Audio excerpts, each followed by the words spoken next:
разработчиком учебного курса «Край, в котором я живу», являюсь методистом лаборатории развития культурного образования. Пользуясь случаем, позвольте мне поздравить всех вас с новым учебным годом, с первым месяцем учебного года, пожелать вам удачи, успехов. На сегодняшнем семинаре мы с вами поговорим о учебном пособии «Край, в котором я живу» для 4 класса. Рассмотрим основные содержания пособия, разделы, темы пособия, особенности работы с условными обозначениями и рубриками, а также систему работы с наглядным дидактическим материалом пособия.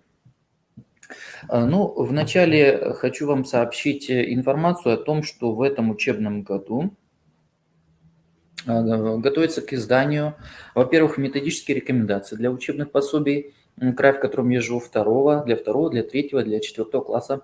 Совместно с Эльвирой Ивановной Поляковой мы разработали такие методические рекомендации.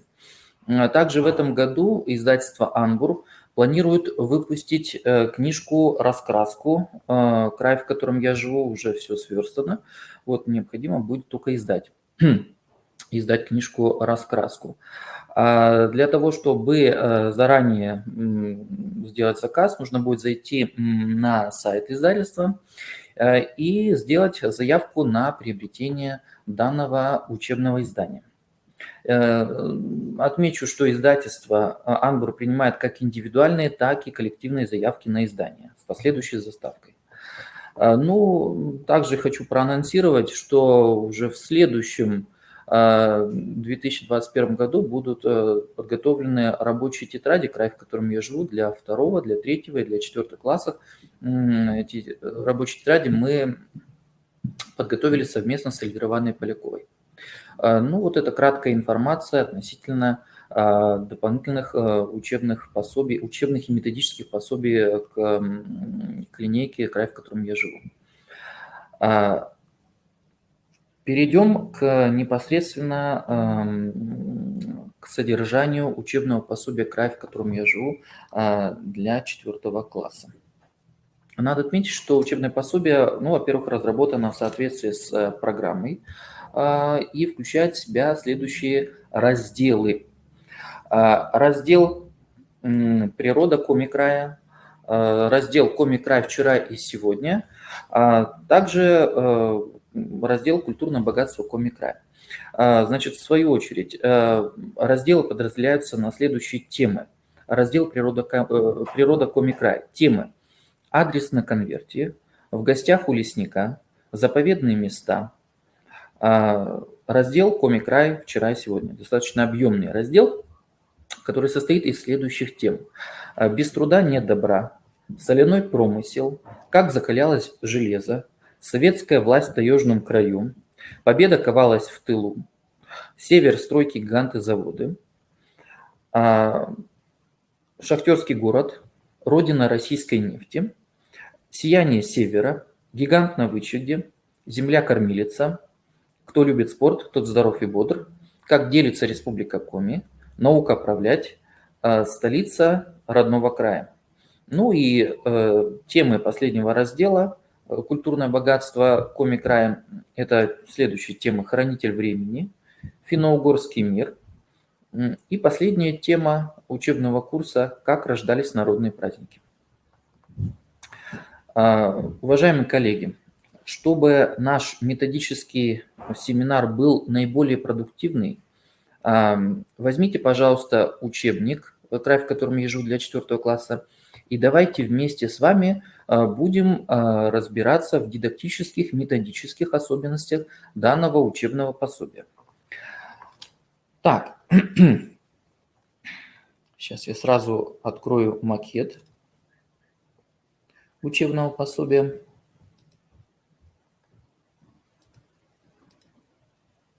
Так, значит, в учебном пособии в структуре каждого раздела есть следующие вопросы, следующие условные обозначения. Да?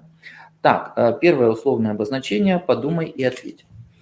Это условное обозначение имеется в структуре каждого раздела пособия. Представляет собой вопросы для самопроверки младшими школьниками усвоенного краеведческого материала. Работа с данным условным обозначением способствует формированию различных видов учебных действий. Вот так, например, формированию познавательных, когнитивных, универсальных учебных действий способствует поиск ответа на вопрос «почему?». Далее, второе условное обозначение «выполни сам». Также это условное обозначение включено в структуру каждого раздела учебного пособия и представляет собой уже не вопросы, а задания для самопроверки младшими школьниками изученного материала. Да? Значит, следующее условное обозначение – это условное обозначение для любознательных. Представляет собой тексты, отражающие какие-то единичные занимательные факты о Республике Коми. Данный текстовый дидактический материал способствует формированию познавательных универсальных учебных действий. Значит, следующее условное обозначение – это удивительно, но факт. Также включает в себя текст, отражающий какие-то уникальные факты о Республике Коми. Данная рубрика направлена на повышение мотивации младших школьников к изучаемому краеведческому курсу. Так, ну и последнее условное обозначение, которое имеется в структуре учебных пособий для 3 и для, соответственно, 4 класса, это, значит, условное обозначение «выполни проект». Оно представлено в структуре 2 разделов «Природа Коми-края» и «Коми-край вчера и сегодня». И данное условное обозначение предусматривает выполнение младшими школьниками краткосрочных ученических проектов, да, с последующей презентацией результатов. Способствует формированию младших школьников познавательных, коммуникативных, универсальных учебных действий. Так, ну, еще одно условное обозначение «выполни дома». Да? Условное обозначение представляет собой такой определенный перечень заданий для обучающихся для самостоятельного выполнения дома. Так, давайте рассмотрим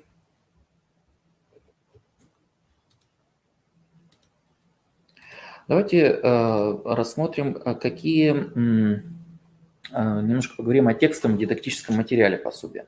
В учебном пособии представлены разные тексты. Значит, прежде всего, это познавательные рассказы, научно-популярные тексты, художественные произведения коми-писателей, причем художественные произведения разных жанров, да, дневниковые записи, а также тексты ученических сочинений. Также представим наглядный дидактический материал учебного пособия. Также наглядный дидактический материал достаточно богатый. Да? То есть здесь есть традиционные иллюстрации, выполненные художником, фотографии, значит, фотографии современные, фотографии старые фотографии есть. Также в учебном пособии есть репродукции памятников истории и культуры, репродукции картин коми-художников, ну и также представлен картографический материал. Ну, давайте мы перейдем к подробному рассмотрению разделов и, соответственно, тем учебного пособия «Край, в котором я живу». Итак, раздел 1. Природа Коми-края. Значит, рассмотрим с вами первую тему – адрес на конверте. Значит, данная тема рассчитана на 1 час учебного времени.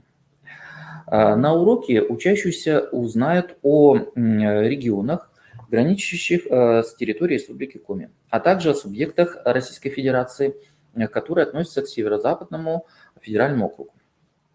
Ну, в начале с опорой на иллюстрацию на странице 4 целесообразно вспомнить сквозных героев Ваню и Машу, которые перешли в 4 класс. Они совместно с учащимся будут изучать природу, историю и культуру своего родного края. Вот обратите внимание на иллюстрацию, на которой изображены наши сквозные герои. В ходе совместной работы опишите иллюстрацию. Дидактической задачей включения вот этих сквозных персонажей является повышение мотивации учащихся к краеведческому курсу в целом. Учитель, опять же, по желанию, может включать значит, вот этих сквозных героев в учебный процесс для повышения познавательной активности младших школьников.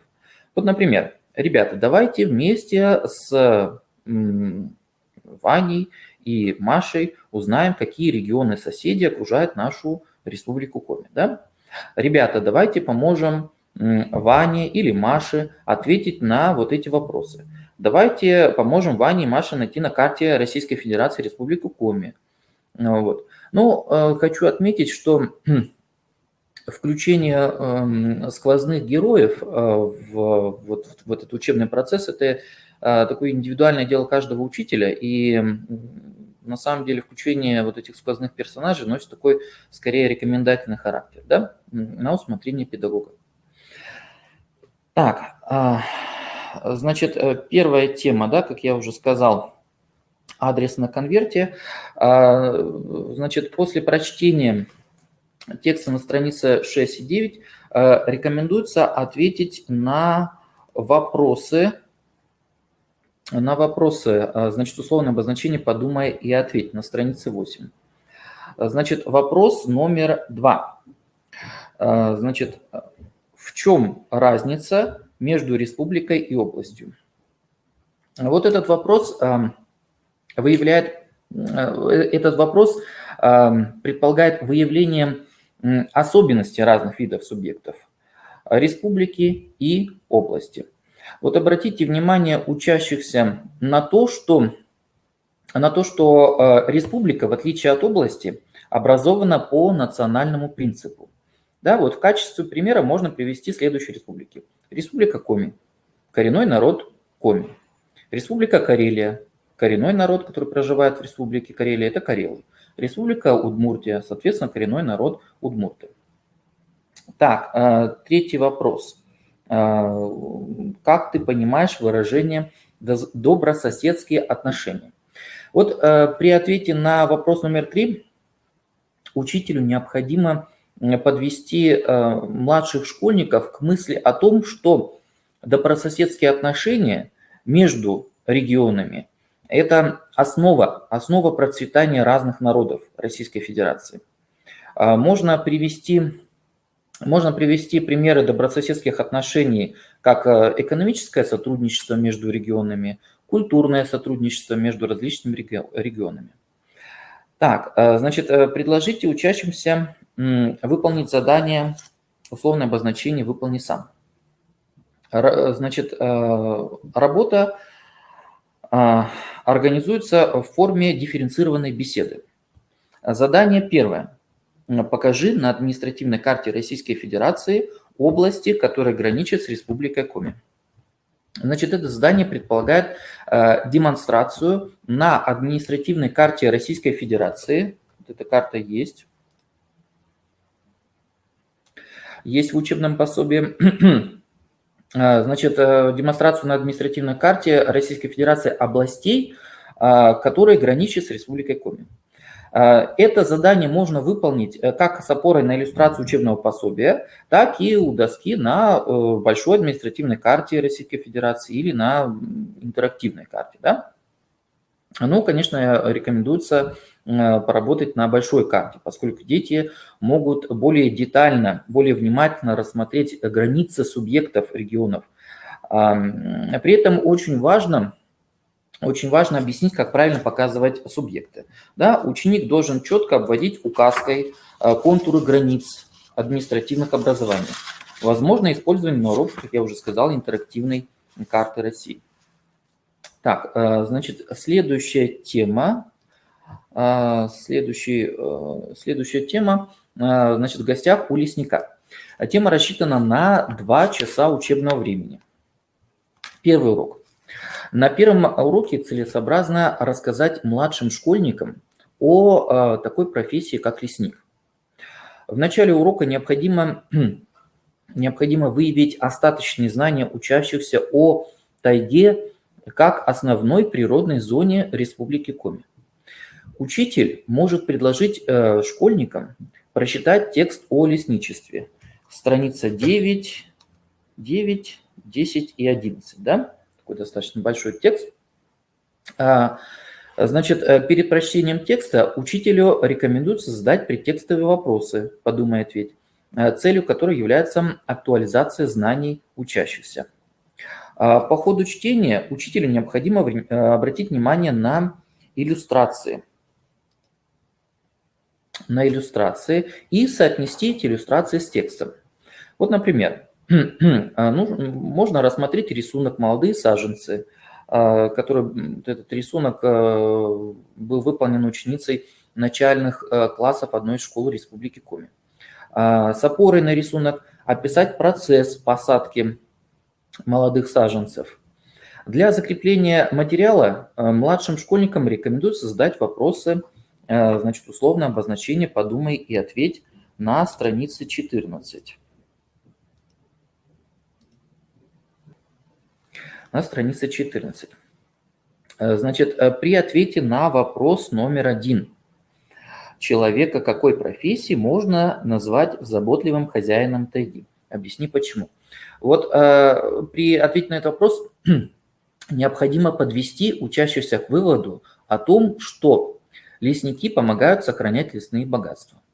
Они пресекают действия браконьеров, оберегают лес от пожара и незаконной вырубки деревьев. Лесники заботятся и о приумножении леса. Да? Они высаживают молодые деревья, саженцы. Вопрос номер 2. Что общего между словами «заповедь» и «заповедник»? Да? То есть этот вопрос такого метапредметного характера и предусматривает словарную работу. Значит, учителю рекомендуется заранее приготовить словари. В ходе обращения к справочному изданию учащиеся узнают, что слово «заповедь» имеет несколько значений. Заповедь – это религиозно-нравственное предписание. Заповедь – это правило, положение, служащее руководящим указанием. В тексте учебного пособия учащиеся найдут определение слова «заповедник». Значит, так,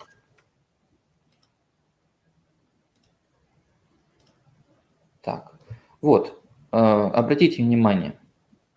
Так, заповедники – это, значит, участки леса, где охраняются редкие и ценные растения и животные. Подведите учащихся к мысли о том, что значение однокоренных слов «заповедь» и «заповедник» схожи, поскольку предполагают какие-то указания, заповеди, предписания того, что человек должен или не должен делать на природоохранной территории. Дидактической задачей данного вопроса является осознание учащимся главного правила поведения в природоохранной территории. В заповедниках запрещена любая деятельность человека.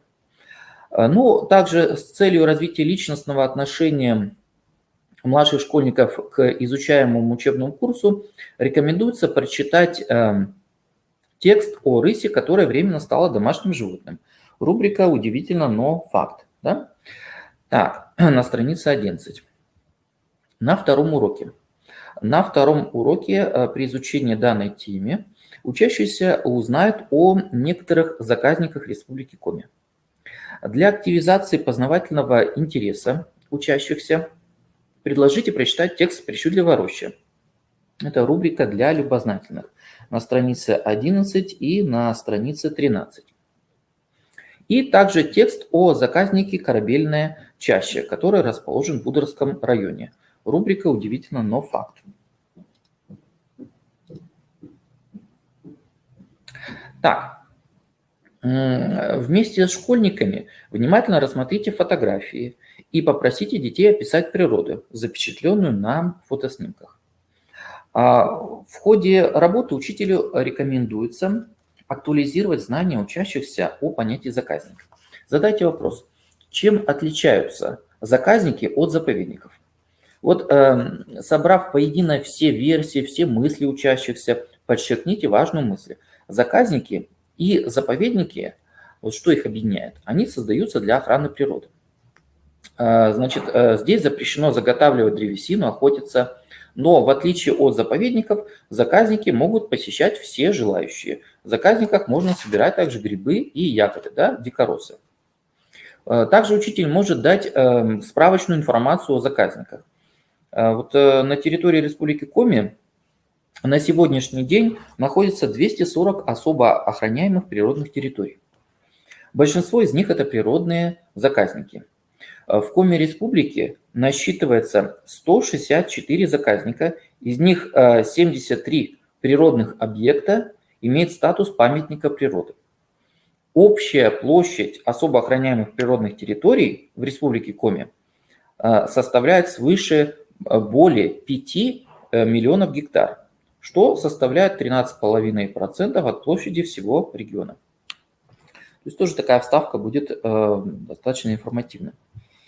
Далее, прочитайте или дайте задание учащимся прочитать рассказ коми-писателя Ивана Каданева «Здравствуй, Парма» на странице 12-13 учебного пособия.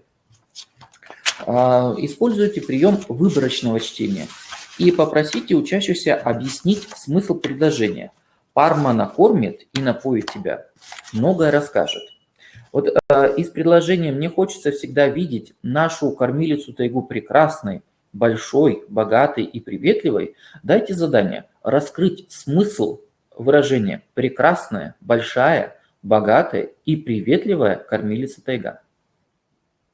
Так, в ходе знакомства с новым краеведческим материалом предусмотрена работа с произведением искусства, с картиной коми-художника Александра Николаевича Безумова. Значит, картина называется «Весна в Лемью».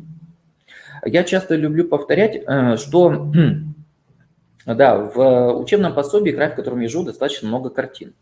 Но картины – это не просто какие-то иллюстрации, да, а наглядно-дидактический материал, который направлен на формирование у младших школьников личностных, предметных, метапредметных результатов, а также на формирование ценностных ориентиров, на формирование, на эстетическое воспитание младших школьников.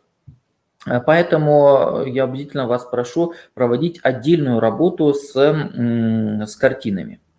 Вот при рассматривании произведений изобразительного искусства рекомендуется учащимся самим описать весенний пейзаж. В процессе анализа картины учитель может предложить школьникам следующие вопросы. Как художнику удалось показать весну? Как автор изобразил весеннюю природу на картине? Какие изменения произошли с деревьями весной? Как это изобразил живописец? Какие краски использовал художник для описания неба, воды? Как художник изобразил реку? С чем можно сравнить воду? Какие деревья растут на берегу реки? Чем заняты люди?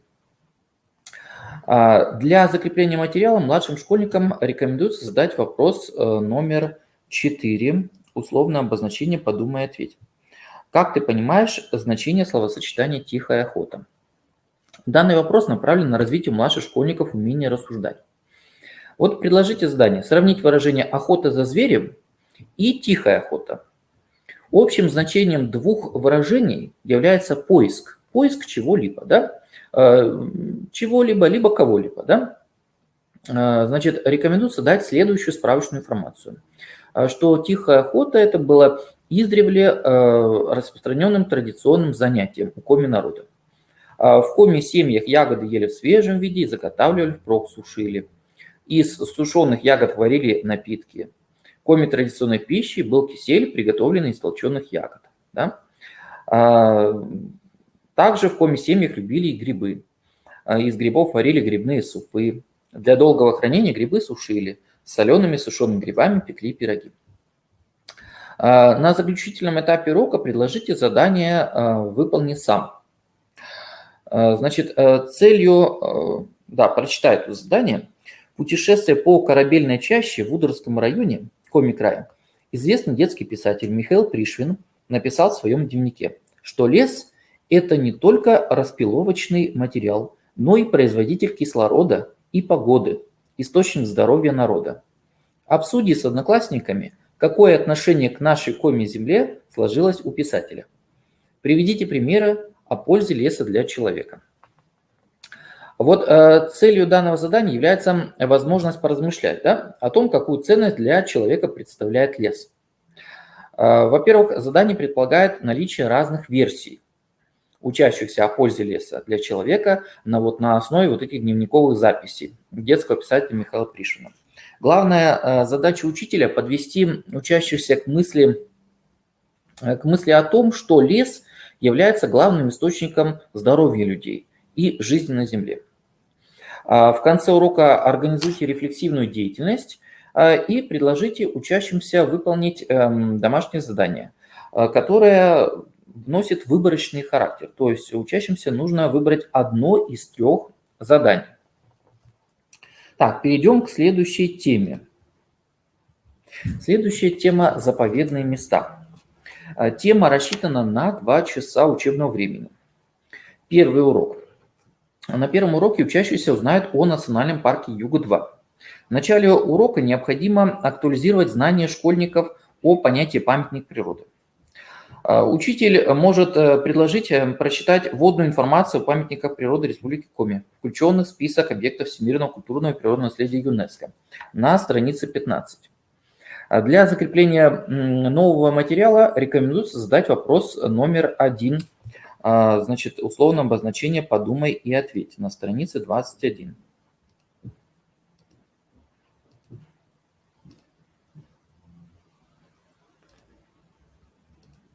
Так, хорошо. Вот, почему люди создают природные парки и заповедники? Так, хорошо. Ошибся со страницы, на странице 23, да? Значит, покажите на карте Республики Коми территории национального парка Юга-2. То есть национальный парк Юга-2, он достаточно большой, да, и располагается на территории нескольких административных районов. Значит, это территория Вуктыльского, Интинского, а также Печорского районов. Также покажите на карте горные реки Вангыр, Щугар, Кожем, а также Уральские горы, которые опоясывают национальный парк Юга-2. Это Северный, Полярный и Приполярный Урал.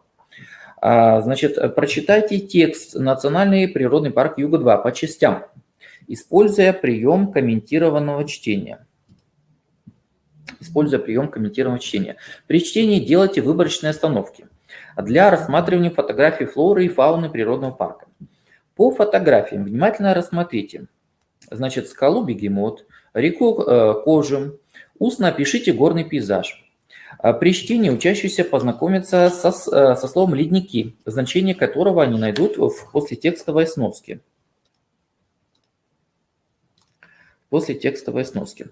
Так, вот ледник, да, плотная масса движущегося льда в горах. Значит, учащимся можно дать дополнительную, более подробную информацию о зверях и птицах, обитающих в парке, используя новое издание Красной книги Республики Коми. Кстати, я вам очень рекомендую это издание, оно вышло недавно, и действительно таким может стать хорошим учебным изданием, дополнительным учебным изданием к курсу «Край, в котором я живу». Потому что и во 2 классе есть у нас такая тема «Красная книга Республики Коми», и в 4 классе очень много тем, посвященных животным, растениям и животным, которые занесены в Красной книге Республики Коми. Поэтому вот это издание будет очень хорошим таким помощником для учителя. Так, значит, учитель может предложить учащимся рассмотреть репродукции картин художника Якова Вундера. Вот эти картины как раз на развороте страниц 18 и 19. Все это картины, изображающие горный пейзаж. Первая картина – это гора Колокольня, и вторая картина – это осенний Вангыр. Значит, предлагаем следующий общий план работы с данными картинами. Во-первых, творчество художника Якова Мундера, его картины, природа, представленная на картинах, краски картин и мое отношение к произведениям художника, чувства, которые вызвали картины. Ну, по отдельности рассмотрим каждую картину. На картине «Гора Колокольня» художник изобразил горный пейзаж. Перед зрителем открывается широкая панорама, увиденная с вершины холма. На переднем плане изображено предгорье, а на заднем показана гора Колокольня. Величие этой горы вызывает желание преодолеть все преграды на пути к ней. В процессе анализа картины можно использовать такие вопросы. К какому из перечисленных жанров относится картина? Портрет, натюрморт или пейзаж? Почему гора названа Колокольня? На что похожа вершина горы? Какие краски использует художник, чтобы донести до зрителя красоту и величие Уральских гор? Учитель может дать школьникам задание по картине. Например, продумать воображаемый маршрут и рассказать о том, как ребята будут добираться до вершины горы. Может быть, следующее задание. Представьте, что вы находитесь на самой вершине горы. Напишите 2-3 предложения о том, что вы увидите с вершины этой горы.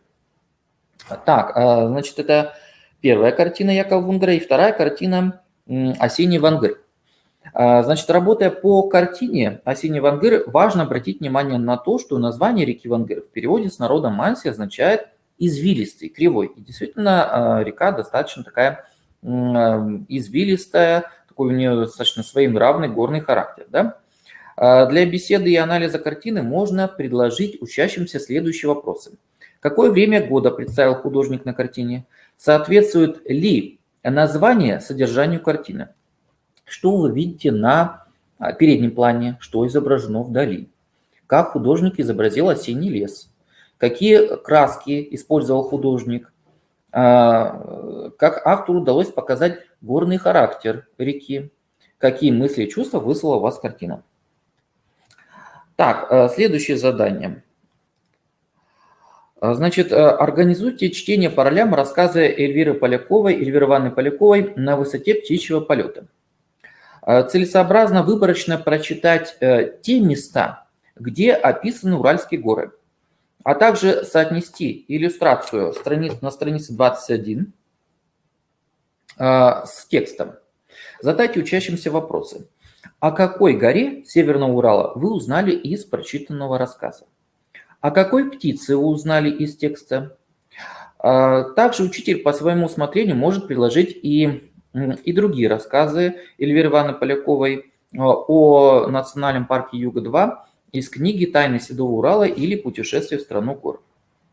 На заключительном этапе урока можно задать вопросы номер 2 и 3, условное обозначение «Подумай и ответь» на странице 23. Так, значит, второй урок.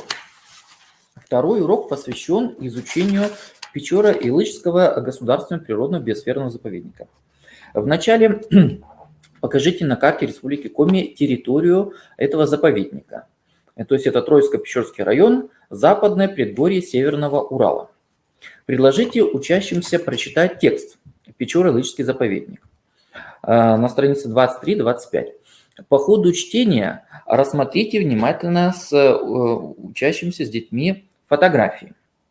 Сделайте выборочные остановки с целью детального изучения представителей растительного и животного мира заповедника. Вслух прочитайте подписи под фотографией, а также можно использовать информацию из Красной книги Республики Коми. Обратите внимание школьников на внутритекстовый вопрос, направленный на актуализацию знаний учащихся. Вот, это внутритекстовый вопрос, да? Вспомни, чем знаменита Медвежья пещера. Учащиеся восстанавливают в памяти вот эту информацию о Медвежьей пещере, о которой они узнали в 3 классе, да? Так, для закрепления изучаемого материала учащимся можно предложить выполнить задания 1 и 2. 1 и 2 – это условное обозначение «выполни сам». Так, значит, задание номер 2. Составь вместе с одноклассником памятку о поведении в природном парке и заповеднике. Данное задание предполагает парную работу. Учитель может напомнить о памятке правил поведения в лесу. Это они во 2 классе еще составляли эту памятку. Учащиеся по аналогии составляют памятку, как вести себя в заповеднике или природном парке. Значит, основными правилами поведения в природном парке могут быть следующие. Запрещается разводить костры в неустановленных местах. Нельзя контактировать с животными, птицами. Запрещено ловить рыбу. Запрещается рвать растения, занесенные в Красную книгу. Значит, для активизации познавательного интереса учащимся рекомендуется прочитать информацию о лосиферме. Это рубрика «Удивительно, но факт». Попросите учащихся по фотографии описать маленьких лосят. С целью углубления знаний о памятниках природы Республики Коми учитель может предложить прочитать по ролям рассказ «Каменные великаны». После прочтения задайте вопросы. Что означает слово «маньпупунер»? Что такое плато? Почему каменные столбы на плато Маньпупунер называют великанами? Как туристы добираются до плато Маньпупунер? Попросите учащихся по фотографии описать плато, используя прием сравнения каменных великанов с одушевленным персонажем, да? Например, с богатырями. Да? Так, значит, к концу урока дайте младшим школьникам домашнее задание. Домашнее задание «Выполни проект». Угу. Значит, которое предполагает выполнение краткосрочного группового проекта по теме «Заповедные места» Республики Коми. В начальной школе подготовка и выполнение ученического проекта предусматривает совместную деятельность. Учитель, ученик и учитель-родитель. При выполнении исследовательского проекта необходимо опираться на следующий алгоритм работы. Определение темы, обсуждение проблемы проектно-исследовательской работы – это сохранение животного и растительного мира Республики Коми. Постановка целей и задач проектной деятельности, составление плана проектной работы, выполнение проектно-исследовательской работы. Это поиск памятников природы, редких животных и растений, в справочной литературе или интернет-ресурсах. Это может быть природоведческая экскурсия, это может быть далее оформление результатов исследования в форме коллажа. Следующий этап – это подготовка к защите проекта, написание доклада с презентацией, представление и защита ученического проекта с последующей рефлексией деятельности. Ну и последний этап работы – это коллективное обсуждение темы урока «Заповедные места Республики Коми», подведение итогов. А вот за счет резервного времени, отводимого на учебный курс в 4 классе, по желанию учителей, по желанию родителей, можно предложить выездные природоведческие экскурсии на лосиферму, это поселок Якша, ну и также национальный парк Юга-2, Вуктыльский район. Особенно это актуально будет для учащихся города Вуктыла и Вуктыльского района. Так, хорошо. Значит, сейчас мы рассмотрим раздел «Коми-край. Вчера и сегодня». Ну, достаточно объемный этот раздел, включает в себя очень много тем, и давайте вкратце мы рассмотрим каждую из этих тем. Значит, первая тема – «Без труда нет добра». Тема рассчитана на 1 час. Значит, на данном уроке учащиеся узнают о роли труда в жизни коми-народа. Значит, перед началом урока учителю необходимо активизировать знания учащихся о понятии труд. Далее, прочитайте текст на странице 31-34, обращая внимание на внутритекстовые вопросы и иллюстративный ряд. Делайте выборочные паузы, чтобы младшие школьники могли детально рассмотреть фотографии. По иллюстрациям на странице 33 младшие школьники называют предметы домашнего быта коми-зырян, значит, значения которых можно найти в послетекстовой сноске. Да? Вот мы видим. В рамках изучения данной темы предусмотрена работа с сохранившейся фотографией начала 20 века. Вот, на странице 32.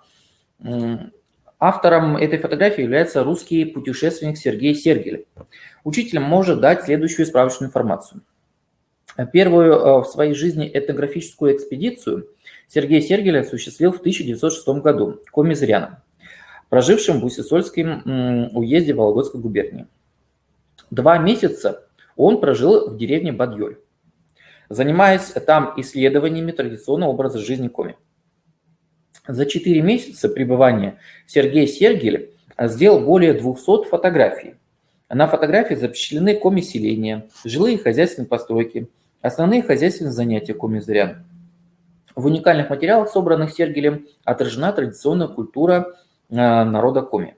В 1928 году Сергей Иванович Сергель написал и опубликовал свою книгу «В Зырянском крае». Организуйте работу с коми-пословицами. Это страница 30.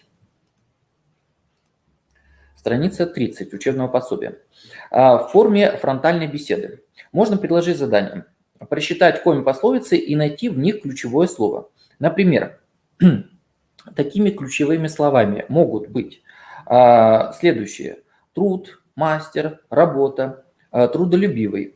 То есть учащиеся объясняют смысловое значение каждой коми-пословицы и обобщают ценностную основу устного народного творчества. Значит, после изучения нового краеведческого материала рекомендуется ответить на вопросы условное обозначение «подумай, ответь» на странице 34. Так, значит, вопрос номер 1.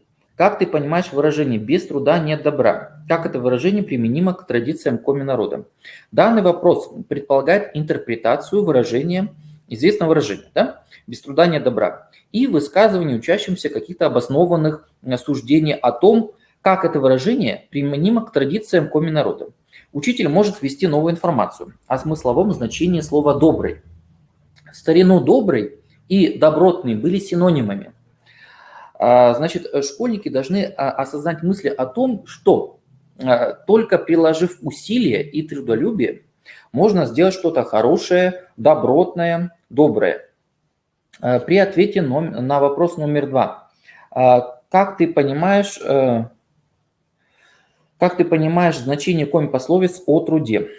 Значит, учителю необходимо обобщить высказывание детей тезисом. У коми-народа труд всегда ценился, и труд всегда был в почете.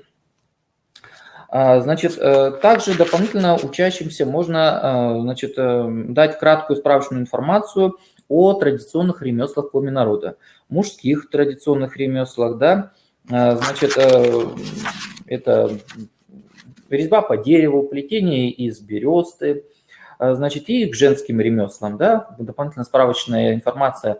К женским ремеслам относились ткачество, вышивка, вязание.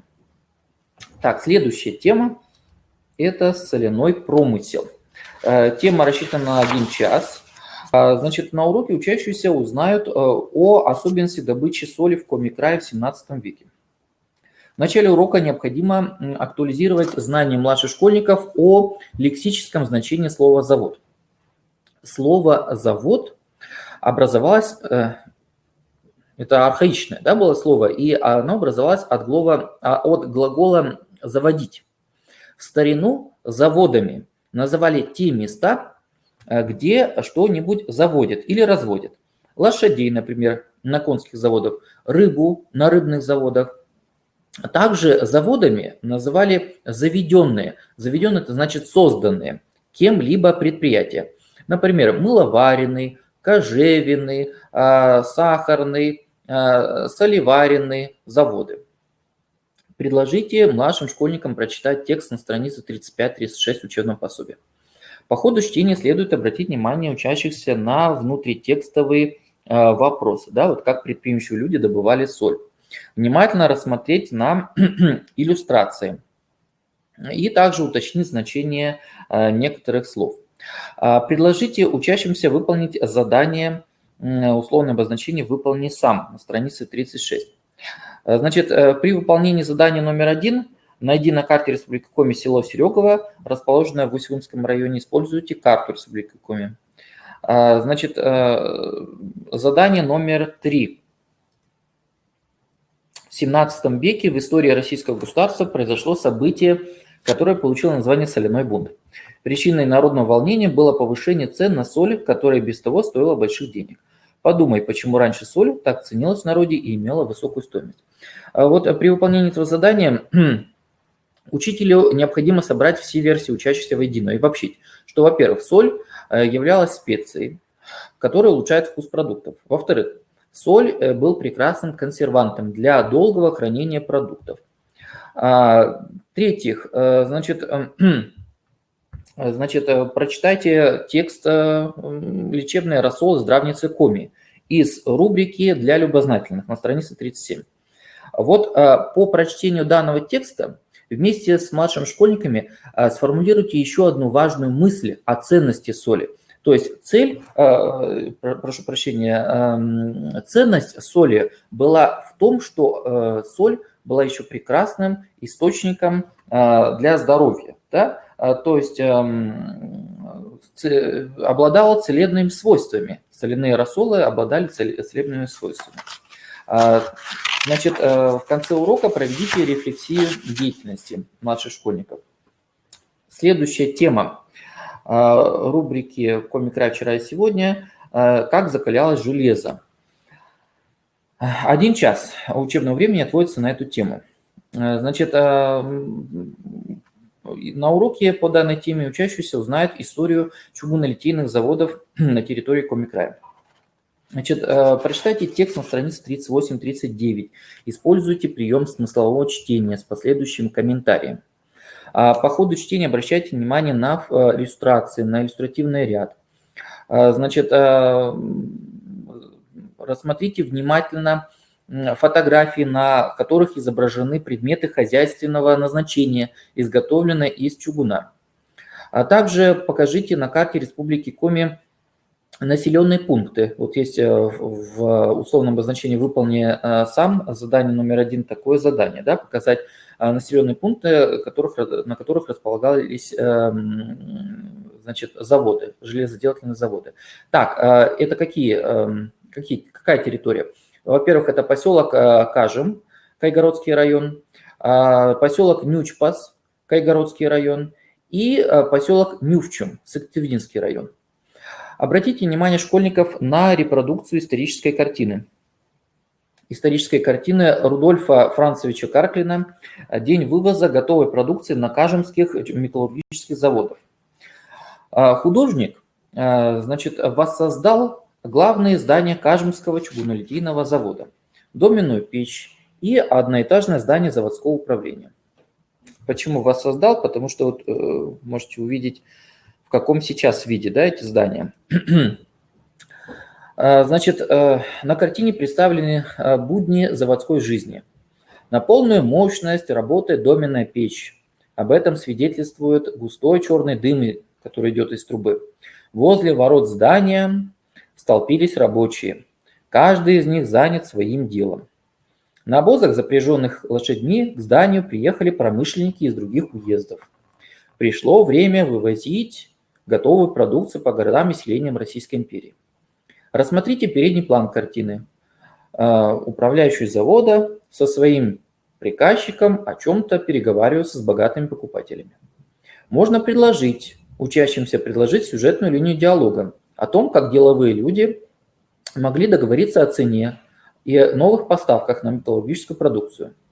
Младшим школьникам целесообразно сравнить здание заводского управления и доменную печь на репродукции картины и фотографию вот сохранившегося здания. Прочитайте вместе с учащимися текст из рубрики «Для любознательных». По прочтению задайте следующие вопросы. Значит,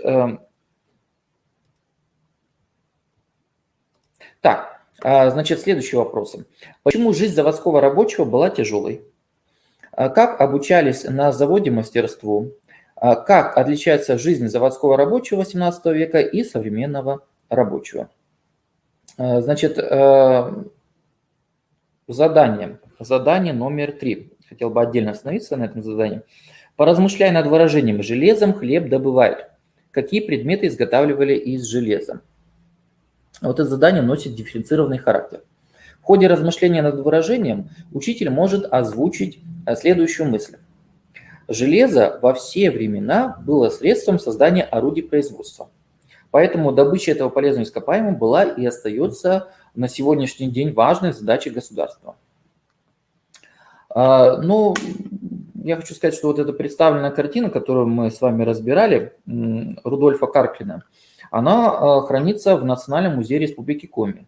Она достаточно большая, вот, и также в Национальном музее проходят тематические выставки, посвященные истории чугунолитейного производства в Коми-крае. Так что по возможности, если за счет резервного времени, вы можете с детьми посетить данные тематические выставки.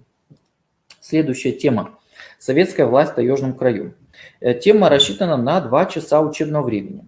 На уроках учащиеся узнают о событиях Октябрьской революции 1917 года и ее роли в истории Коми-края, о гражданской войне в Коми-крае и создании Коми автономной области. На первом уроке целесообразно познакомить учащихся с Октябрьской революцией как важной вехой истории Коми-края. В начале урока необходимо актуализировать знания учащихся о таком понятии, как революция. В исторической науке революция понимается как насильственный переворот, смена одной власти на другую. Цель революции – коренное качественное изменение в развитии общества. Прочитать вводную информацию о событиях, происходивших в 1917 году. Страничка 41-42 учебного пособия. Значит, и предложите учащимся выполнить задание номер 1. Условное обозначение «выполни сам» на странице 44. Поразмышляй, почему в нашей стране произошла Октябрьская революция.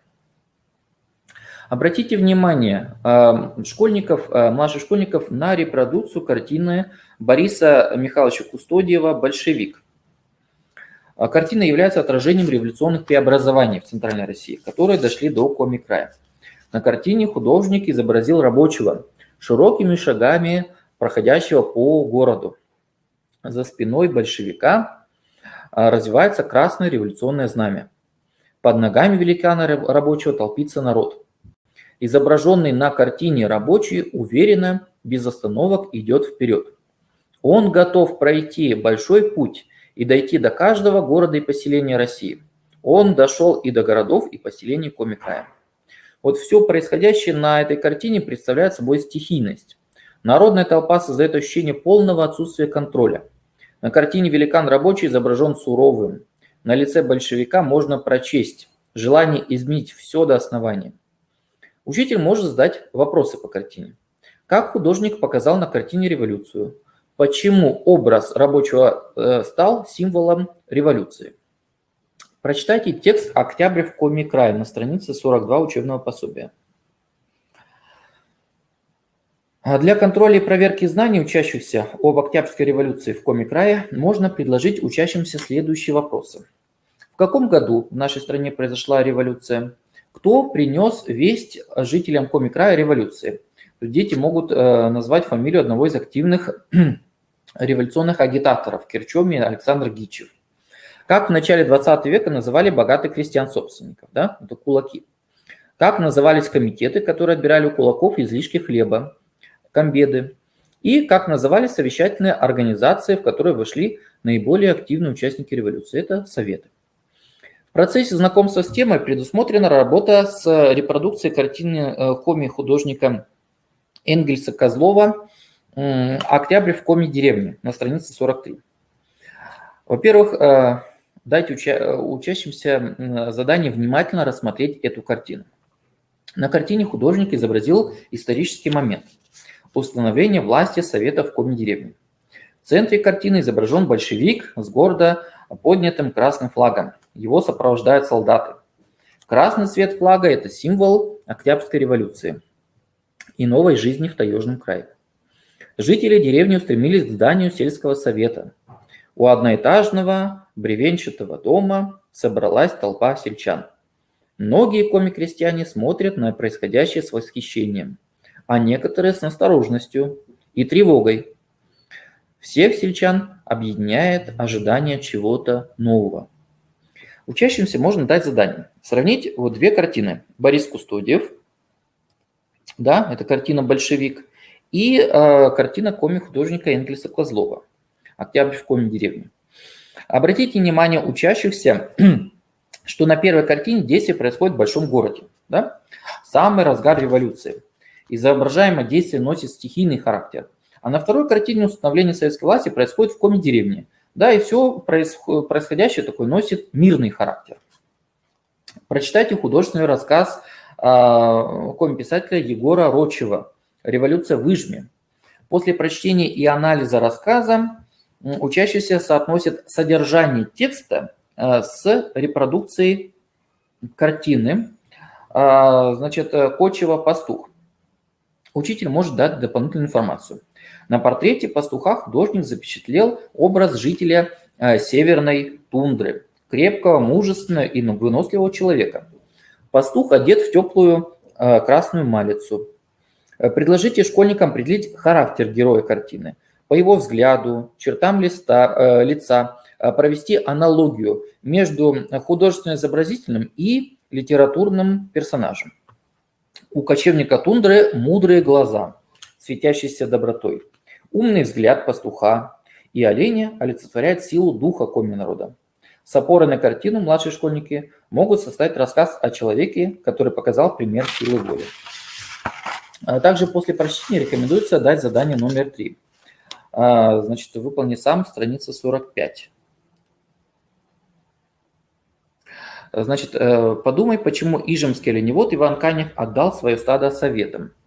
Задание предполагает анализ поступка главного героя, его интерпретацию с целью формирования учащихся следующих ценностных ориентиров: сострадание, духовность и человеколюбие. Второй урок. Второй урок предполагает изучение периода гражданской войны в Коми-крае, ее причин и последствий, а также изучение истории образования Коми-автономной области. В начале урока необходимо актуализировать знания учащихся о понятии «гражданская война». Значит, прочитайте текст на странице 45-46 и задайте вопросы номер 1 и 2.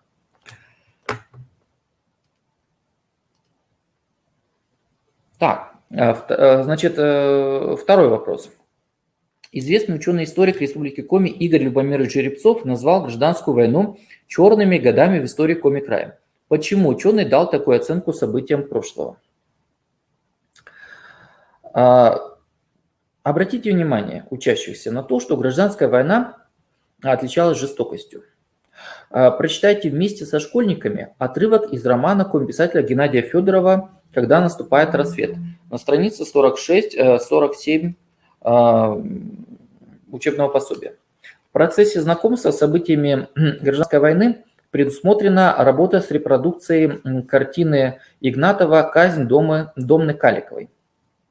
При рассматривании этой картины рекомендуется обратить внимание на сочетание цветов. Холодные оттенки и теплые цвета олицетворяют противоборство двух сил – белогвардейцев и красногвардейцев. Да? То есть холодные оттенки – это белогвардейцы, красные оттенки – это красногвардейцы.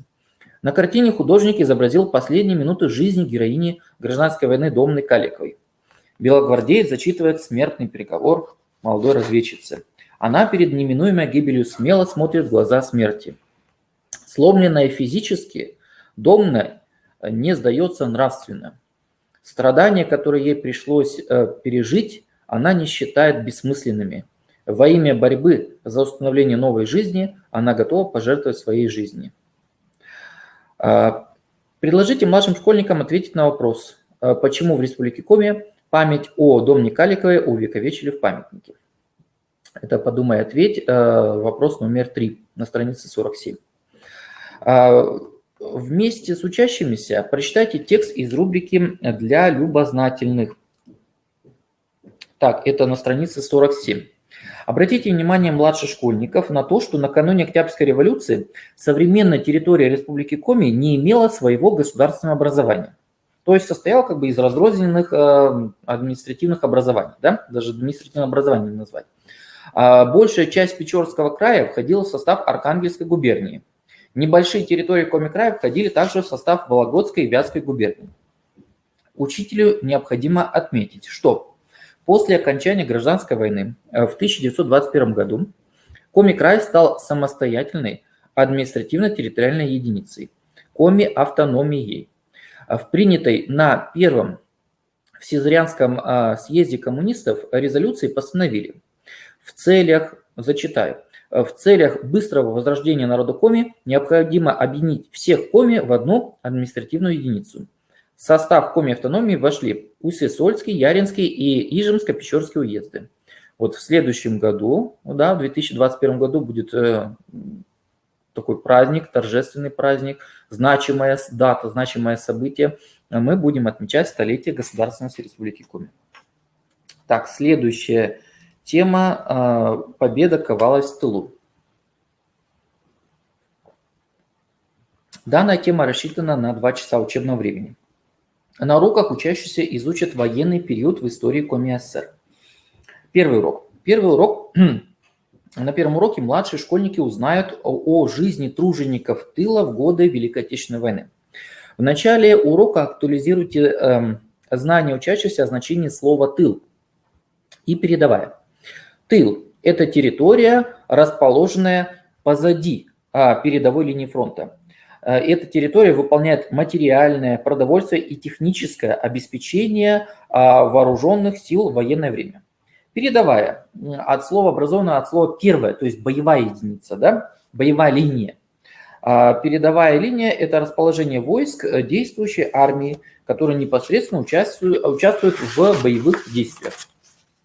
Прочитайте текст «Военные годы сельского учителя» об одном из ветеранов-тружеников тыла. Перед прочтением рекомендуется задать предтекстовый вопрос на странице 48, да? Что тебе известно о Великой Отечественной войне? Как ты думаешь, почему победа ковалась как на передовой, так и в тылу? Цель этого вопроса является выявление каких-то остаточных знаний младших школьников о войне и активизация познавательной активности младших школьников. Чтение текстового материала предусматривает работу по смысловым частям с последующим комментарием. Работа с репродукциями картин органично входит в анализ текста. Первая смысловая пауза организуется после прочтения 3-го абзаца на странице 48. По всему селу стоял плач. Сделайте остановку и попросите учащихся рассмотреть репродукцию картины Рема Ермолина 22 июня 1941 года. На картине художник изобразил проводы коми-бойцов на войну. Главный герой картины – молодая пара. Девушка прижалась к парню, который крепко держит ее за плечи. Лицо мужчины суровое, брови плотно сдвинуты, рядом на земле лежит вещевой мешок. Такие вещевые мешки были у всех новобранцев. Герои картины изображены на фоне сруба. Сруб поднят из крепких, обтесанных бревен до первого окна. Да? Недостроенный сруб дома является символом прерванной мирной жизни. В одной из бревен даже воткнут топор, который напоминает об остановке строительства дома для молодых. Задайте вопрос номер 1, условное обозначение «Подумай и ответь» на странице 52. Рассмотри репродукцию картины коми-художника Рема Ермолина. Как он смог показать начало войны? Значит, при ответе на вопрос обратите внимание младших школьников на сюжет картины и на детали картины. Вся деревня провожает первых добровольцев на фронт. Новобранцев на войну провожают их матери, жены, маленькие дети, родственники. День начала войны, 22 июня 1941 года, объединил жителей Коми-края одной бедой. Горе и разлука настигли каждого. Также рекомендуется интерпретировать художественные изобразительные приемы, которые использовал художник. Это сгущающиеся темные тучи и мрачное небо, которые являются предвестниками чего-то плохого, чего-то страшного. Да? Вторая пауза. Вторая пауза при чтении данного текста организуется после прочтения 6-го абзаца на странице 49 учебной книги. В здании сельской школы было очень холодно. Суровой зимой стены здания покрывались инеем. Голодные дети сидели за партами в верхней одежде. Сделайте паузу и вместе с младшими школьниками рассмотрите репродукцию картины Ольги Башкевич, первый урок в 1944 году. На картине изображен школьный класс. За окном зима. Дети в одеждах сидят за партами. Учительница ведет урок в теплой одежде. В классе через разбитые оконные стекла веет холодом. От холодного мороза одной девочке замерзли руки. Она их согревает своим теплым дыханием. Учительница заботливо помогает своим подопечным осваивать знания в непростое военное время. Прочитайте текст до конца. Обратите внимание учащихся на послетекстовую сноску. Ученикам необходимо разъяснить, что за 5 лет до начала войны Коми автономная область стала называться Коми СССР, то есть Коми автономная социалистическая республика. Только в 1922 году Коми СССР была переименована в Республику Коми. Для закрепления нового материала используйте прием творческого пересказа с опорой на текст и картину. Для расширения знаний младших школьников рекомендуется поработать с картиной. Во-первых, не только с картиной, рекомендуется прочитать текст сочинений «Дети войны», ученица одной из школ Республики Коми. И вот в ходе прочтения этого текста предусмотрена работа с картиной Ткачевых «Дети войны». Авторы картины показали все тяготы одной семьи в военное время. На крыльце дома сидит молодая мама. В ее руках фронтовое письмо. Возле матери стоят 4 детей. Их детство пришлось в годы войны. Дети боятся потревожить материнское горе. Место хозяина семьи занял сын-подросток. На него легли все тяжелые работы. Он с грустью смотрит на мать. Осенний год оказался неурожайным. На всю семью собрали только одно ведро картофеля. Дети войны столкнулись и с голодом, и холодом. Но они живут с надеждой, что в их дом непременно придет мир и тепло. Школьникам для анализа картины можно задать следующие вопросы. Какое время запечатлел художник? Обоснуйте свой ответ. Как художник сумел передать грусть и тревогу семьи? Какие чувства вы испытываете, глядя на эту картину? Учителю необходимо обратить внимание школьников на конверт, который держит в руках мать. Предложите задание.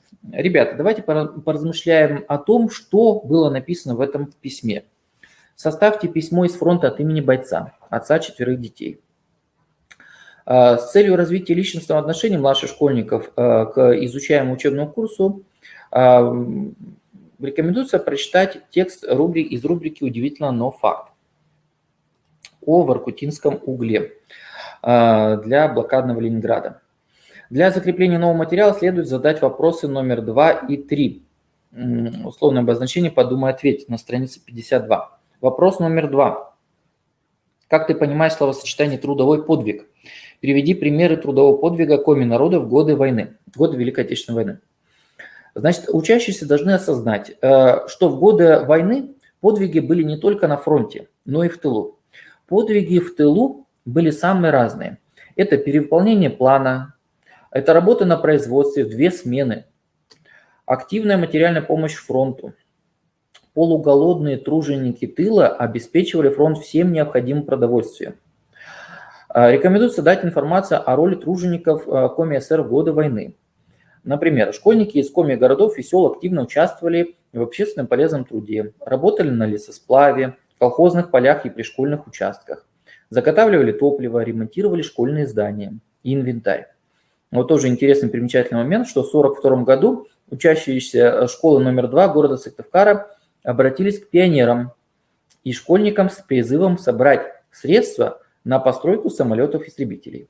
Наличные сбережения и учителей, и учеников, а это немалые деньги, там порядка 100 тысяч рублей, был построен самолет, который получил название «Пионер Коми СССР».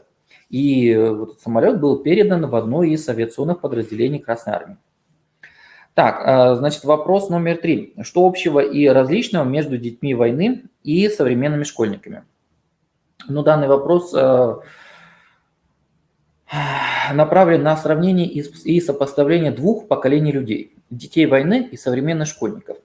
Какие могут быть, что может быть общего? Да? Это как современные школьники, так и школьники периода войны обязательно посещали учебное заведение, обязательно посещали школы и выполняли учебную нагрузку. В чем отличие? Во-первых, у детей войны были неблагоприятные условия жизни, голод, недоедание, тяжелый физический труд, равносильный взрослому и так далее. Второй урок. На втором уроке учащиеся узнают о боевых подвигах бойцов-уроженцев Коми СССР. Прочитайте вводный текст на странице 53, в котором учащиеся найдут названия переименованных городов: Сталинград, сейчас называется Волгоград, Ленинград, сейчас называется Санкт-Петербург. Предложите младшим школьникам прочитать текст Игоря Жеребцова и Петра Митрофановича Столповского «Знаменитая 28-я Невельская стрелковая дивизия». Значение слова «дивизия» учащиеся найдут после текстовой сноски. В процессе чтения учителю необходимо внимательно делать выборочную остановку, чтобы школьники могли внимательно рассмотреть фотографию. Также рекомендуется показать места боевых операций: город Невель, Великие Луки, Новосокольники, показать это на карте. И для закрепления нового материала можно задать следующие вопросы репродуктивного характера по тексту. Перечислите фамилии ветеранов 28-й Невельской дивизии, какие города освободили бойцы. Вместе с учащимся прочитайте текст «1 против 100» о коме-бойце Василии Павловиче Кислякове. В процессе изучения нового материала предусмотрена работа с репродукцией картины. Причем, обратите внимание, такая работа сопоставительного характера, да, то есть здесь два иллюстративных материала. Один материал, иллюстративный материал – это фотография, и второй иллюстративный материал – это репродукция картины художника Постникова, Виктора Постникова «Подвиг героя Советского Союза Кислякова». Значит, предусмотрена следующая работа по картине. Первое, значит, описать подвиг солдата по картине. И второе, сравнить фотографию и репродукцию картины, на которой изображен Кисляков. Значит, на картине изображен коми-боец Василий Павлович Кисляков. Он вытянул левую руку вверх, а в другой руке держит ручной пулемет. Бесстрашный воин самоотверженно остается держать высоту. Он отдает приказ своим однополчанам уйти из огневой точки. Боец громко приказывает своим воинам отступать. Рядом с бесстрашным солдатом лежит убитый однополчанин. Другие воины, укрываясь от вражеских пуль, бегут назад. Художник с помощью изобразительных приемов отобразил непогоду, сгущающиеся тучи, мрачные тучи, которые передают тревогу, да, которые как бы символично говорят, что скоро начнется вражеский натиск фашистских захватчиков. Вместе с учащимся далее прочитайте текст «Оленей батальон». «Оленей батальон», используя прием комментированного чтения. Раскройте значение слова «батальон», используя послетекстовую сноску. Покажите на карте России маршрут, по которому был совершен поход Оленьего батальона. Внимательно рассмотрите фотографии на страницах 56 и на страницах 57 учебного пособия. Обратите внимание на знаменитую фотографию, сделанную военно-полевым журналистом Евгением Халдеем. Фотография «Олень Яша на войне». Да? Попросите учащихся описать по фотографии вот этого бесстрашного хозяина тундры, оленя, который не боится ни взрывов снарядов, который действительно никуда не бежит. Такой тоже примечательный момент, который запечатлел журналист. Организуйте работу по фотографии «Оленей батальон» на странице 57. Задайте вопрос на размышление. Почему участники батальона были в плащах-накидках белого цвета?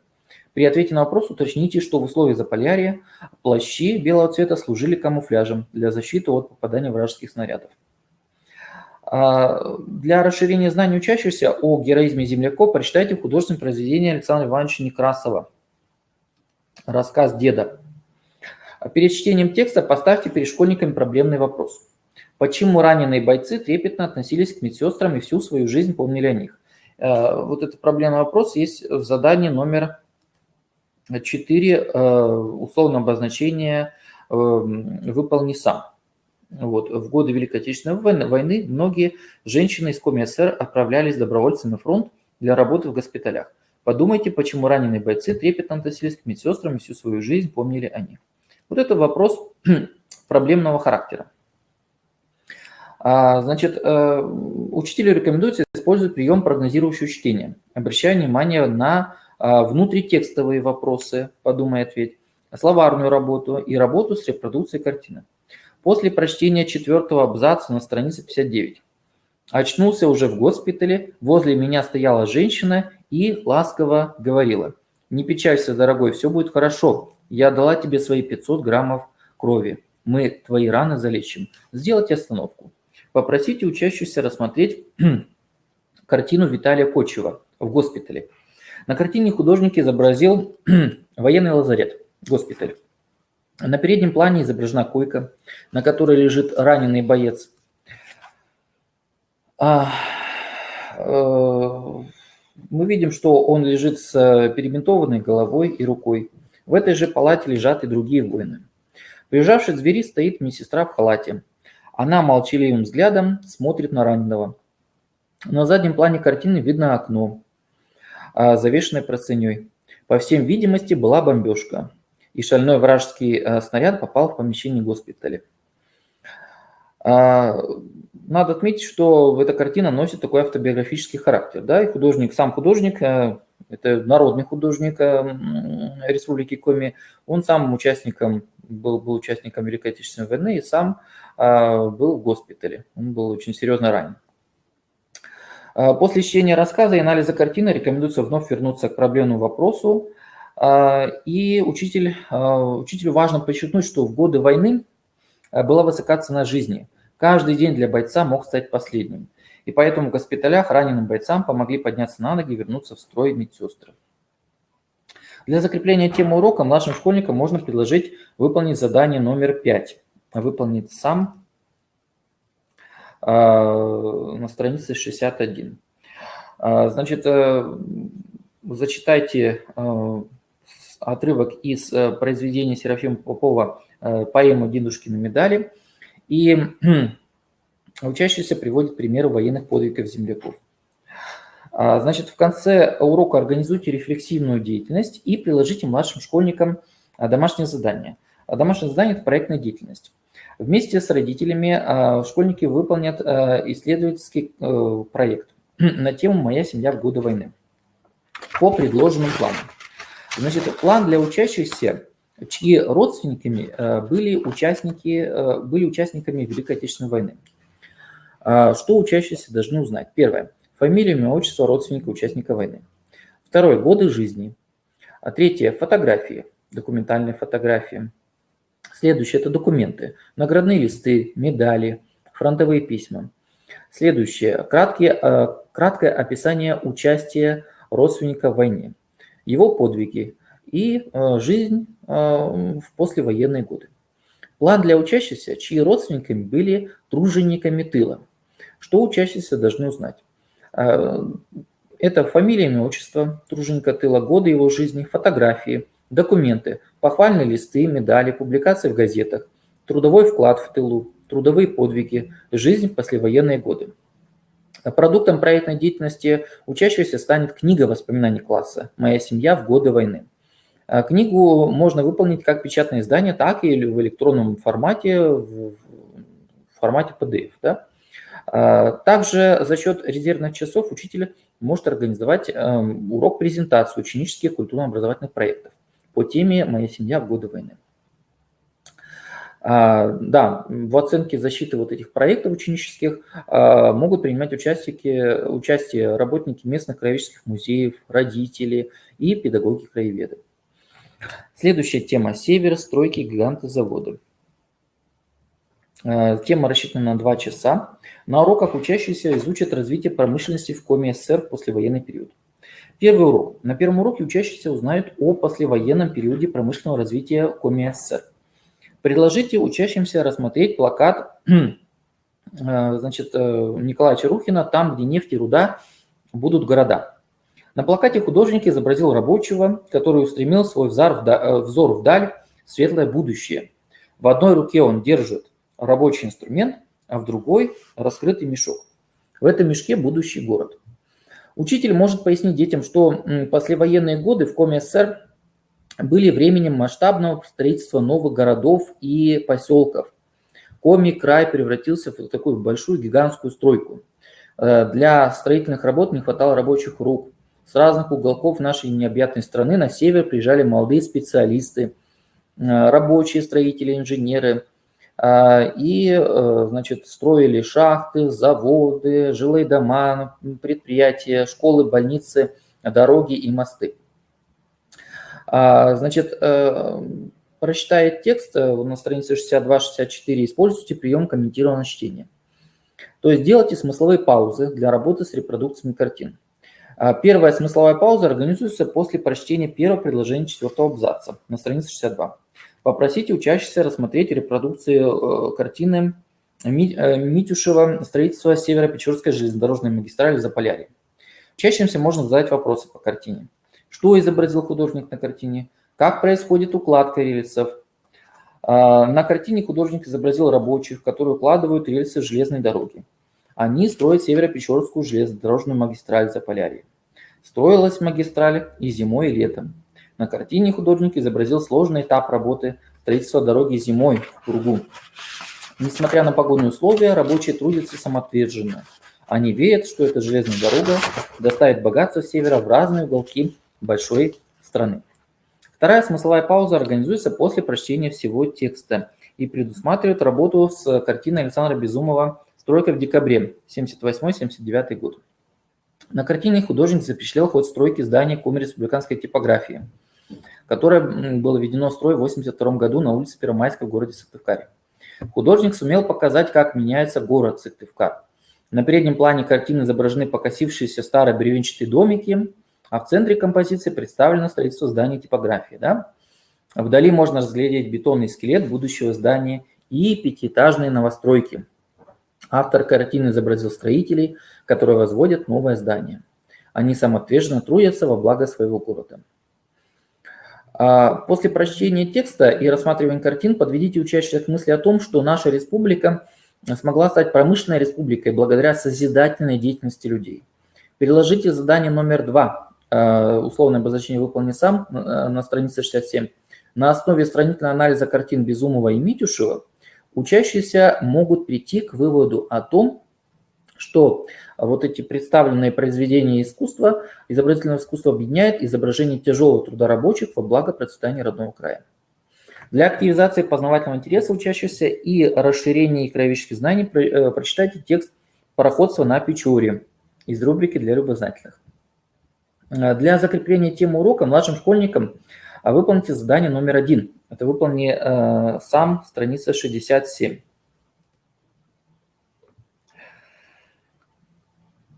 Так, значит, известный комик-поэт Альберт Егорович Ванеев писал: «Север – богатые недра и воды, стройки и шахты, гиганты заводы. Север – люди особой породы». Поразмышляй над этими строками и докажи, что послевоенные годы являются временем промышленного освоения Коми АССР. Задание номер 1 предполагает анализ условных периодов в истории Коми края. Дореволюционный период – это 17-1917 год, 17 век и 1917 год. И послевоенный период – 1945 и 1991 год. Учащиеся должны сравнить и определить степень развития промышленности в данный период. Вот обратите внимание младших школьников на том, что в дореволюционный период, да, вот это предыдущие темы, работали только несколько железоделательных заводов: Нюрчинский, Нючпасский, Кажемский, Солеваренный завод Серегова. То есть в Коми крае не была достаточно развита транспортная дорожная сеть. Население Коми края занималось в основном сельским хозяйством, мелким товарным производством и промыслами.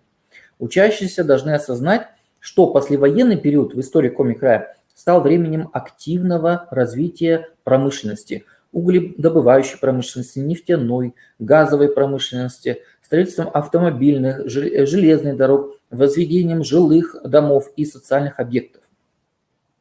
На заключительном этапе урока рекомендуется предложить учащимся поисково-исследовательскую работу.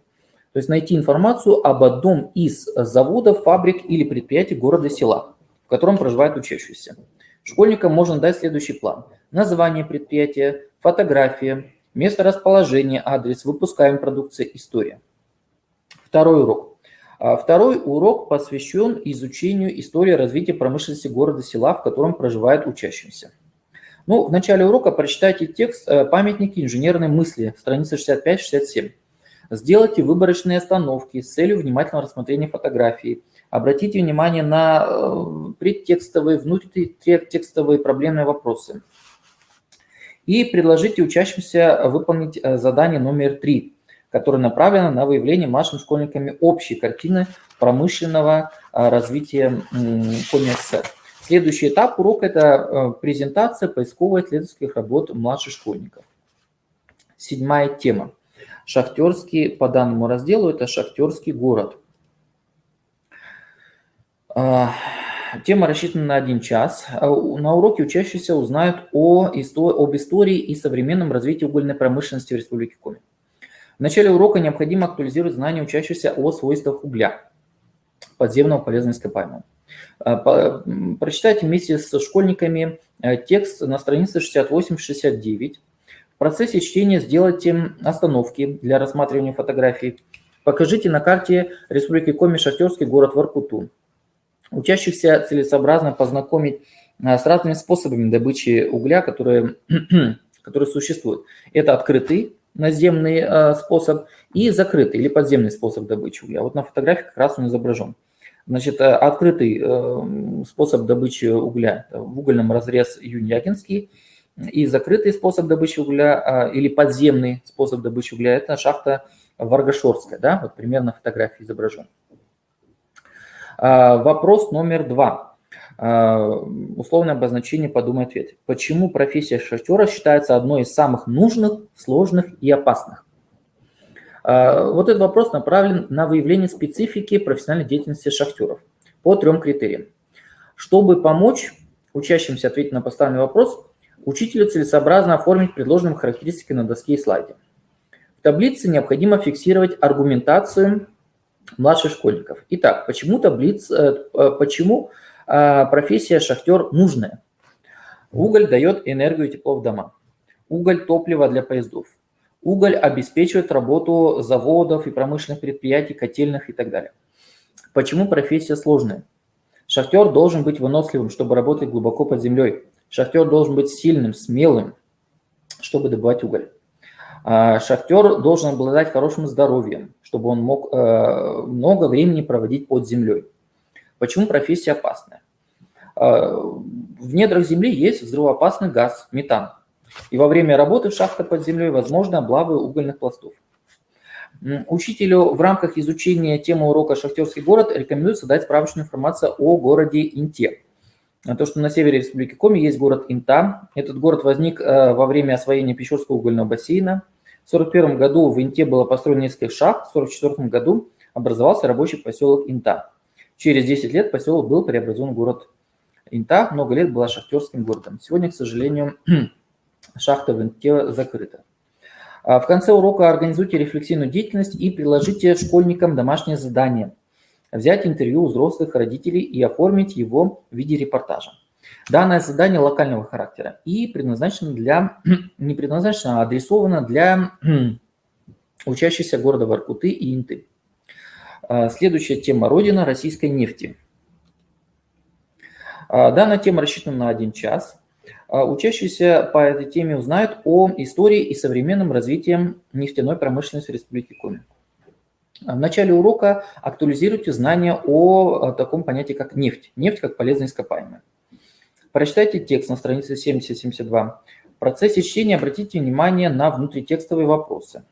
Для закрепления нового материала учащимся следует выполнить дифференцированное задание номер 1 и 2. Выполни сам, страница 75.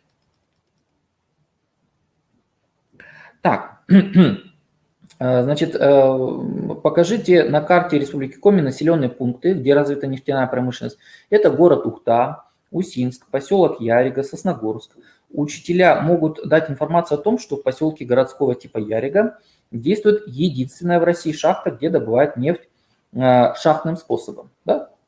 Задание номер 2 требует внимательно, прочитай это задание, внимательно рассмотри фотографию диорамы «Нефтяной промысел Придунова», которая находится в Музее истории нефтегазовой промышленности Тимана Печора в городе Усинске. Опиши диораму. Итак, давайте мы с вами вместе рассмотрим эту диораму.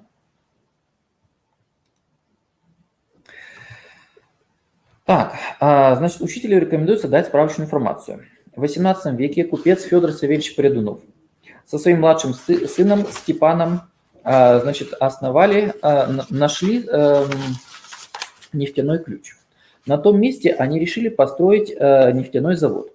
В нефтяном деле им помогали несколько ижемских работников. Завод был небольшой. Над нефтяным ключом промышленники соорудили деревянный квадратный сруб. Здесь собиралась нефть. Из этого сруба нефть черпали ковшом.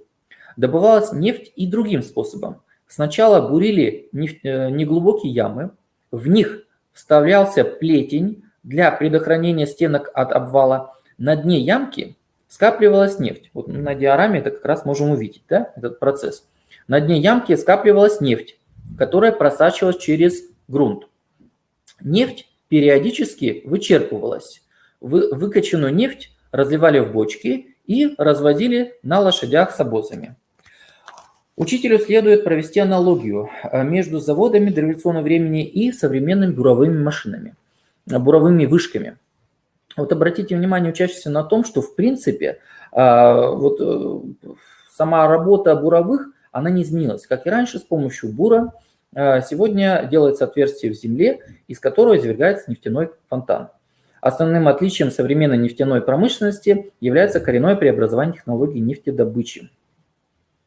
Для проверки содержания текстового материала предложите учащимся следующие вопросы и задания. В каком году был построен нефтеперерабатывающий завод на реке Ухте? Назовите фамилию промышленника, пробурившего первую в России нефтяную скважину. Что производит Ухтинский нефтеперерабатывающий завод? Как называют специалиста по бурению скважин для добычи полезных ископаемых?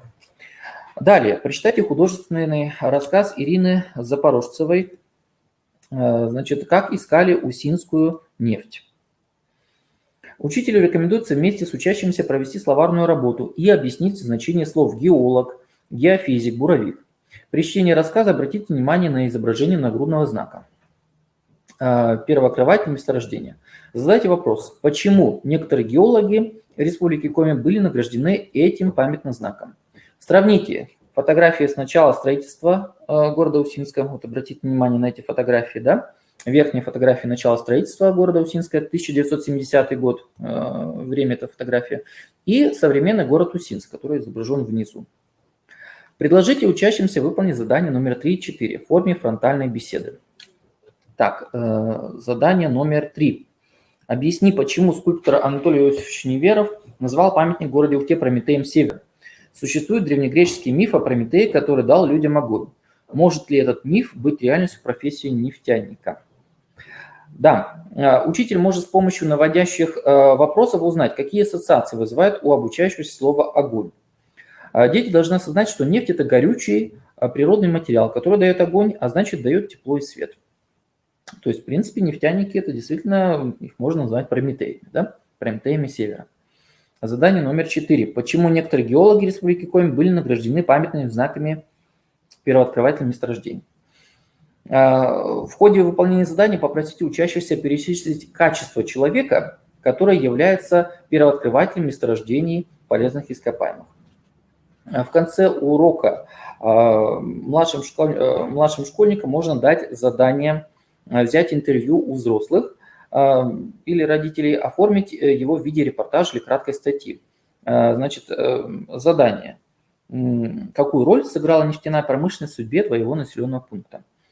Да, данное задание может быть выполнено учащимися населенных пунктов, где развита нефтедобывающая и нефтеперерабатывающая промышленность.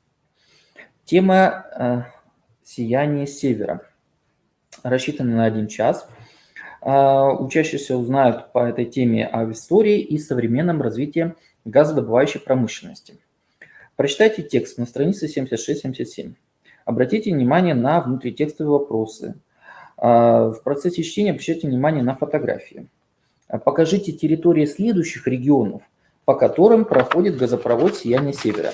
Это какие регионы? Республика Коми, Ямало-Ненецкий, Ханты-Мансийский автономные округи, Архангельская, Вологодская, Костромская, Ярославская, Владимирская, Тверская, Ленинградская области. То есть газопроводная ветка, она тянется по территории России и доходит до соседнего государства Белоруссии. Да, вы можете это показать на карте России, которая находится в учебном пособии в начале учебного пособия. Учителю необходимо обратить внимание, что специфика газовой отрасли заключается в разнообразии профессий. Да?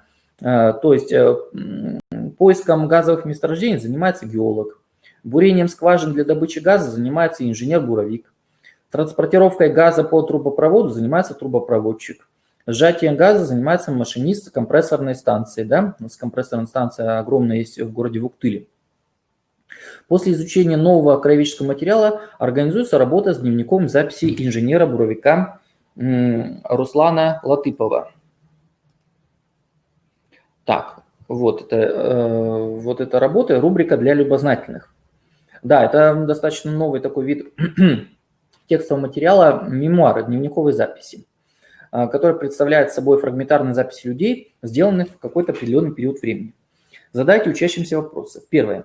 Для чего люди ведут дневниковые записи? Второе. О каких сведениях добычи вуктыльского газа мы узнали из записи буровика Руслана Латыпова? В ходе знакомства с новым материалом предусмотрена работа с репродукцией картины Владимира Степанченко на буровую. На картине показан небольшой временный лагерь газовиков. На переднем плане изображен вездеход на широких гусеницах. Такая машина была необходима в условиях зимнего бездорожья. Вдали виднеются домики и вахтовки, в которых временно живут рабочие вахтовики. Газовики радостно встречают появившийся вездеход. Важно подвести учащихся к мысли о том, насколько был трудный путь освоения газовых месторождений севера.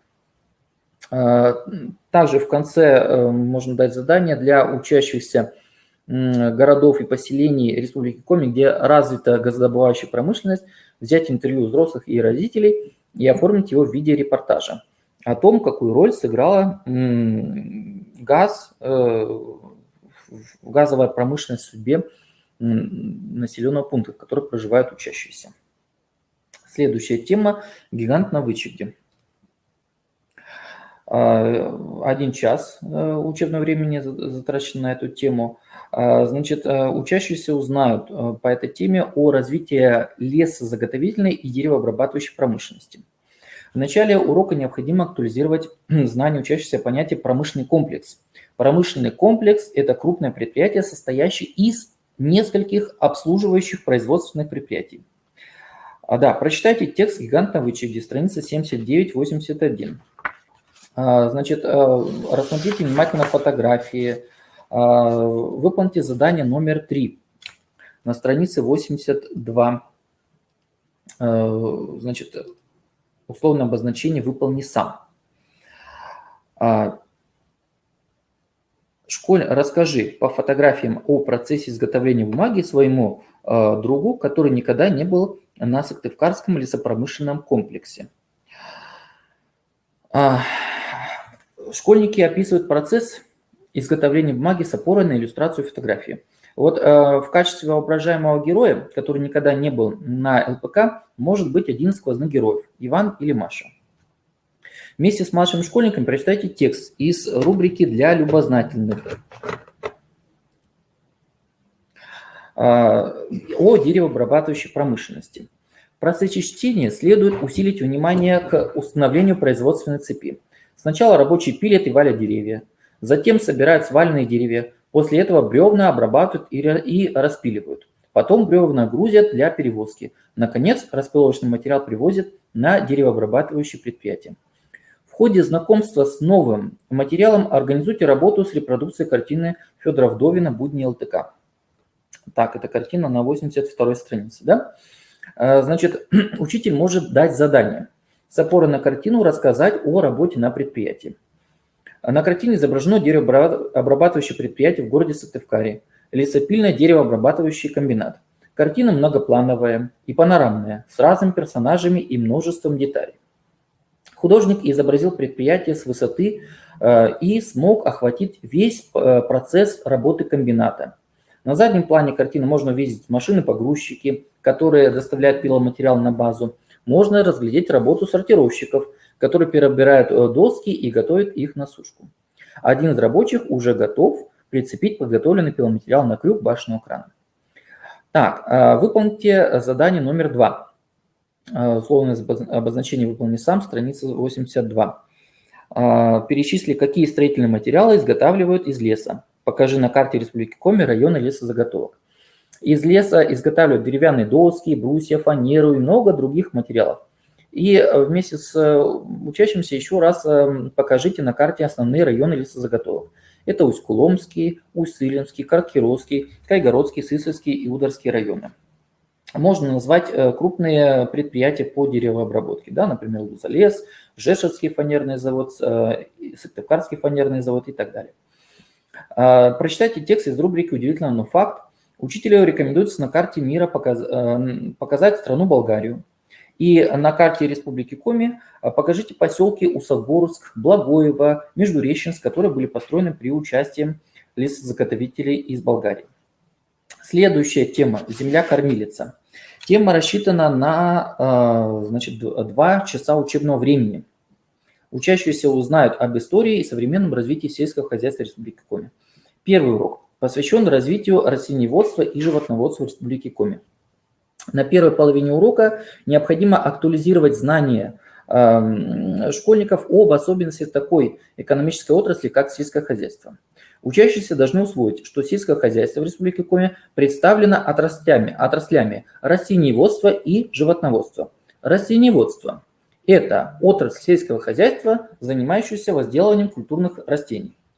Задайте учащимся предтекстовый вопрос, подумай-ответь, страница 83, целью которой является интерпретация идейного смысла выражения «земля-кормилица».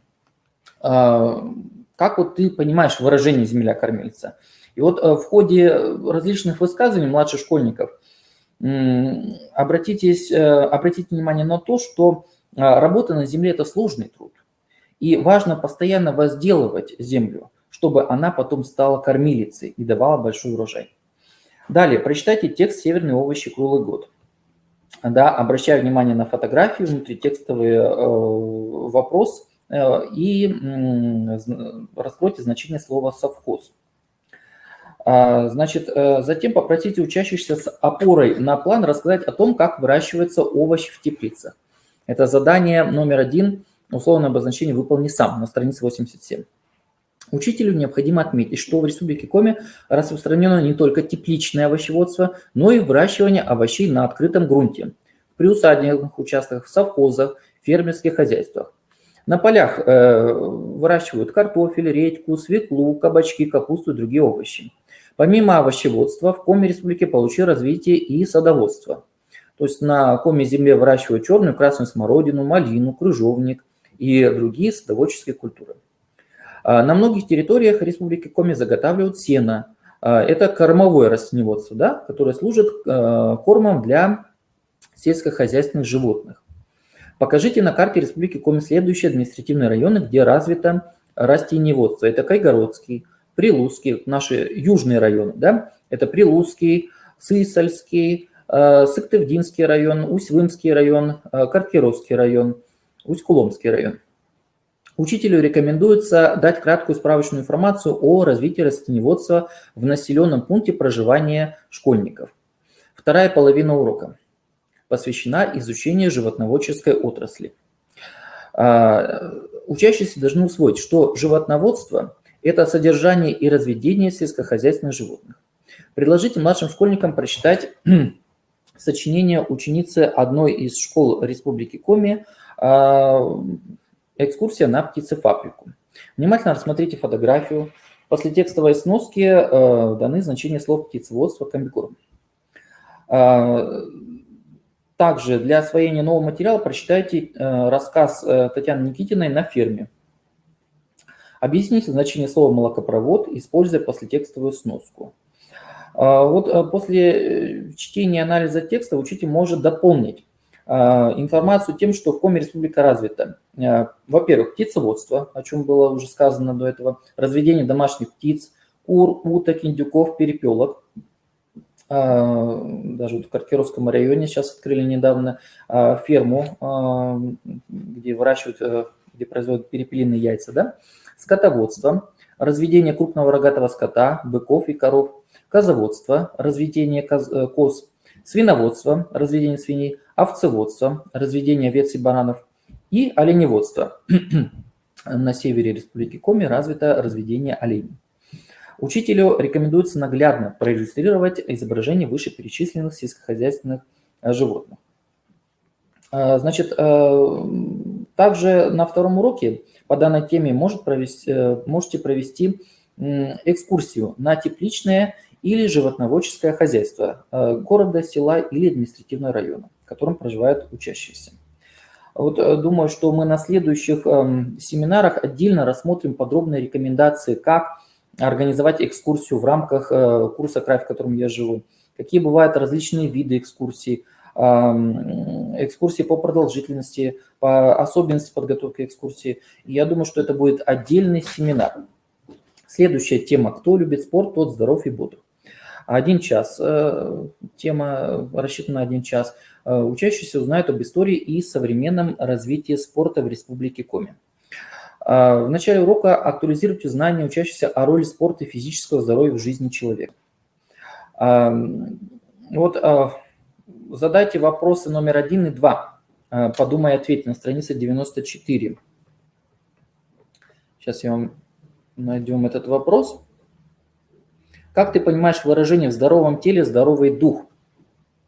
Подведите младших школьников к выводу о том, что спорт закаляет человека физически, делает его здоровым и сильным. Спорт также закаляет человека духовно, формирует характер и нравственные качества человека.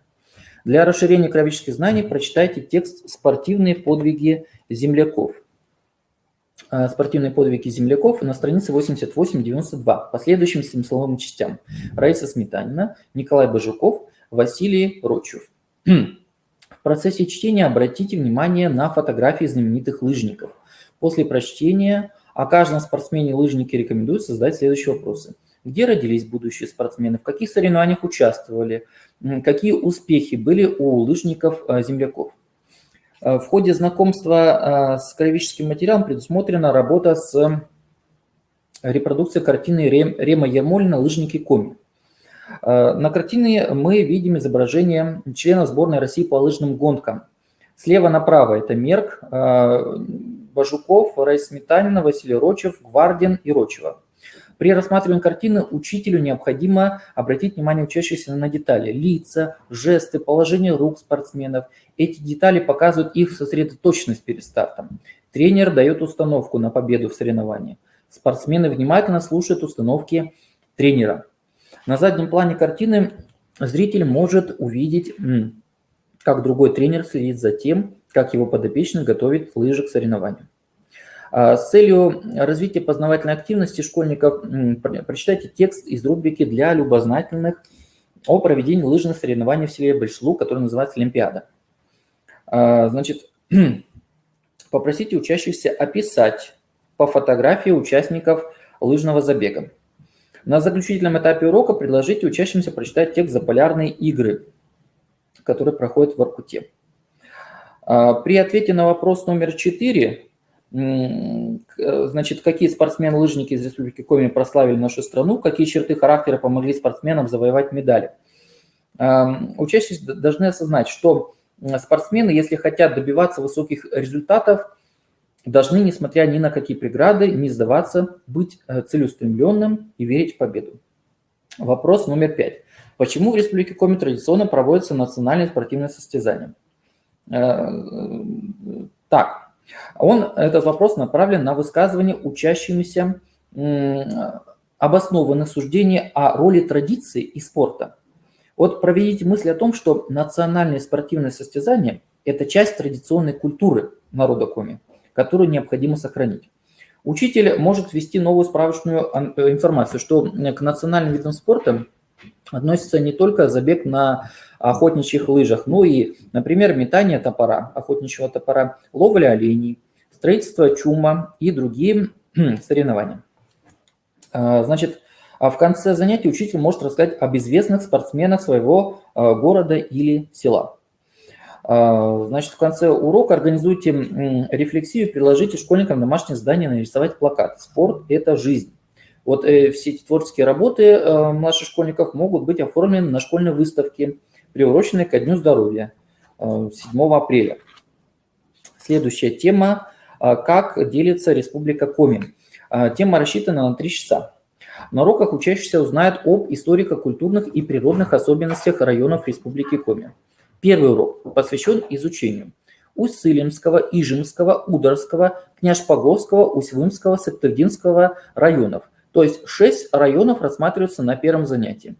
Предложите школьнику прочитать вводную информацию об административно-территориальном делении республики и найти на административной карте, вот на странице 95, место расположения городов Сыктывкар, Ухта, Воркута, Усинск, Инта, Сосногорск, Вуктыл, Печора, Емва, Микунь. С целью расширения круга знаний об административно-территориальных единицах Республики Коми рекомендуется прочитать справочные материалы на странице 96-101 о перечисленных административных районах. Значит, после прочтения информации о каждом административном районе покажите на административной карте границы района, покажите главные реки, которые протекают по территории этих районов, покажите административные районные центры. По ходу чтения обратите внимание на иллюстрации, на репродукции картины. Также учителю рекомендуется дать краткую справочную информацию о гербах в перечисленных районах. Второй урок.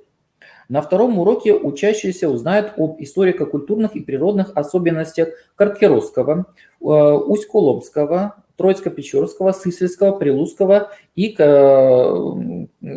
Кайгородского районов Республики Коми. Также после прочтения каждого района рассмотрите внимательно район на административной карте, границы района, административный центр, основные реки, которые протекают по этому району. Обратите внимание на иллюстрации. И также для закрепления нового материала выполните задание на странице 197. Условное обозначение «Выполни сам». Так, значит, выполни проект на странице 107. Вместе с родителями найди дополнительную информацию о своем районе или городском округе, используя интернет-ресурсы. Представь результаты проектной деятельности в форме заметки в газету. Так, значит, это домашнее задание носит проектно-исследовательский характер. Да, это проектно-исследовательская работа, предполагающая поиск дополнительной информации о районе или городском округе, а также городе или селе, в котором проживает учащийся.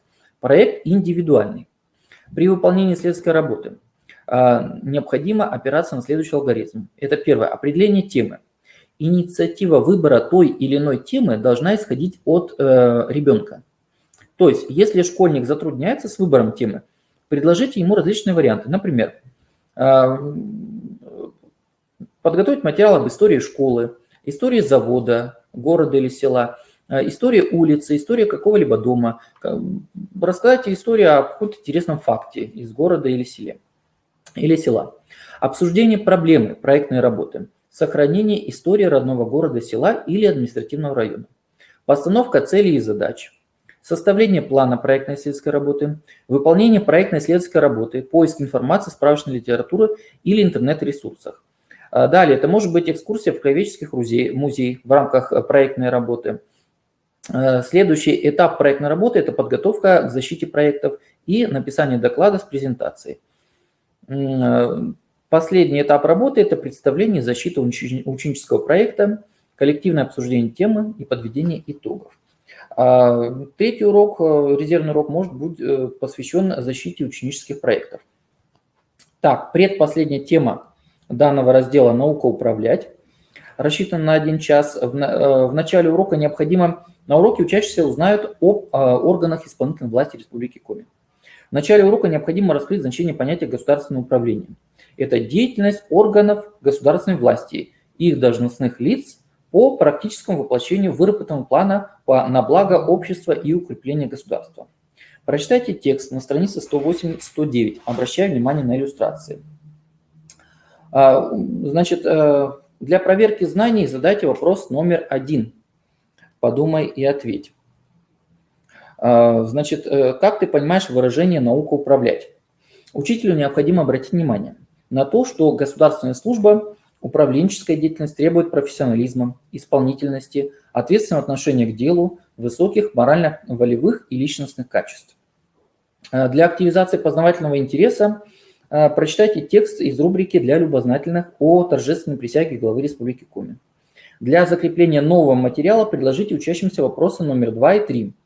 Вопрос номер 3. Какую роль в развитии Республики Коми играет правительство, чем занимаются министры разных отраслей?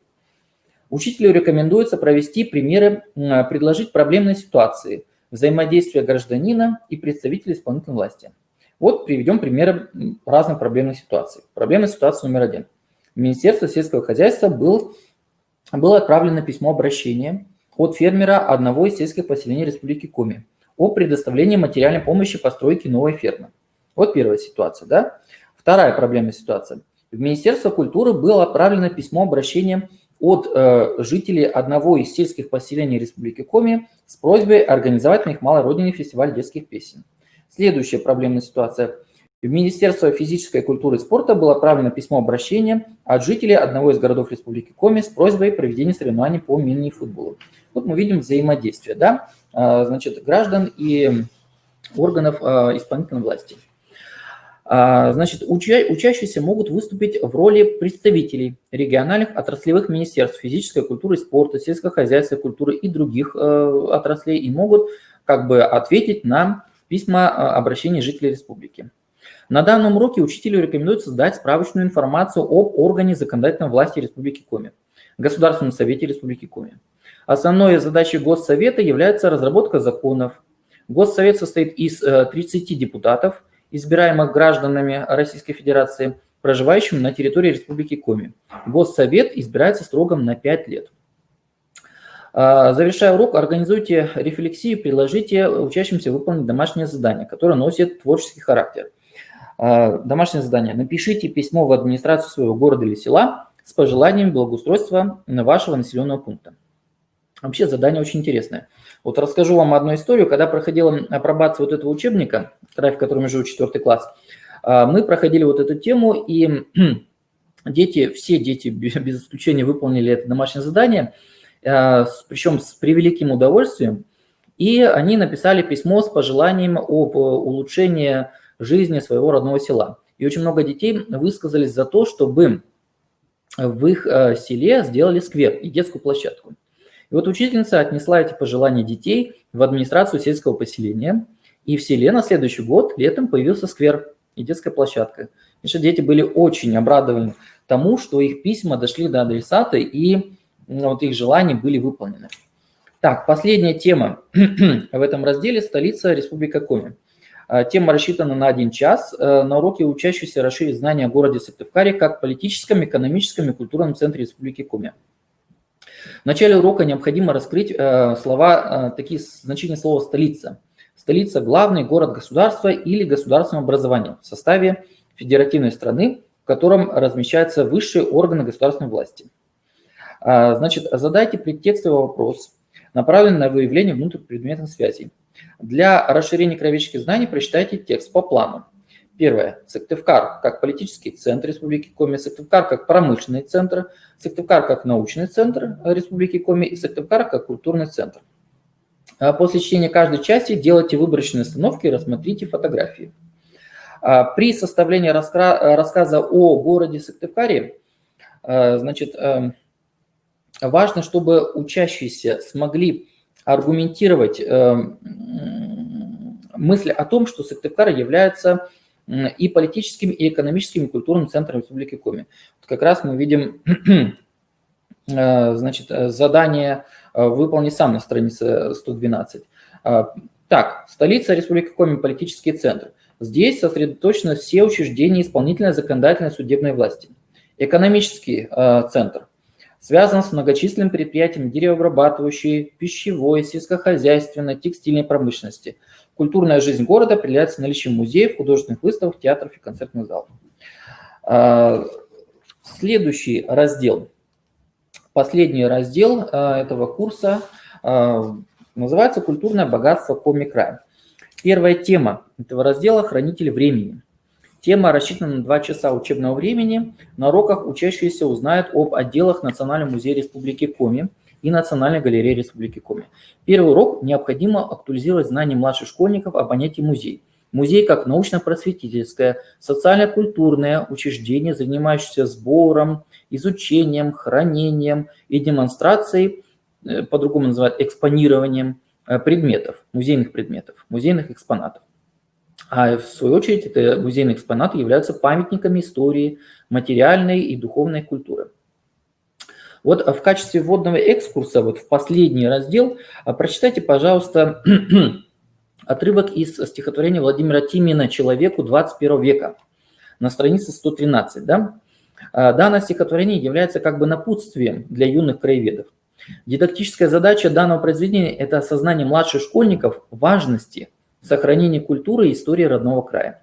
Раскройте значение следующих строк. «Но и мы, ты это не забудешь, для тебя старались как могли». Учителю необходимо отметить, что под словом «мы» Коми-поэт имел в виду всех потомков, которые трудились на благо процветания Республики Коми. Так, значит, прочитайте текст на странице 114-116, используя прием смыслового чтения. Учитель после текста может задать следующие вопросы. Какие ученые-краеведы были основателями Национального музея? Сколько отделов Национального музея существует? Чему посвящены отделы Национального музея? Для закрепления нового материала учащимся рекомендуется задать вопрос номер 1.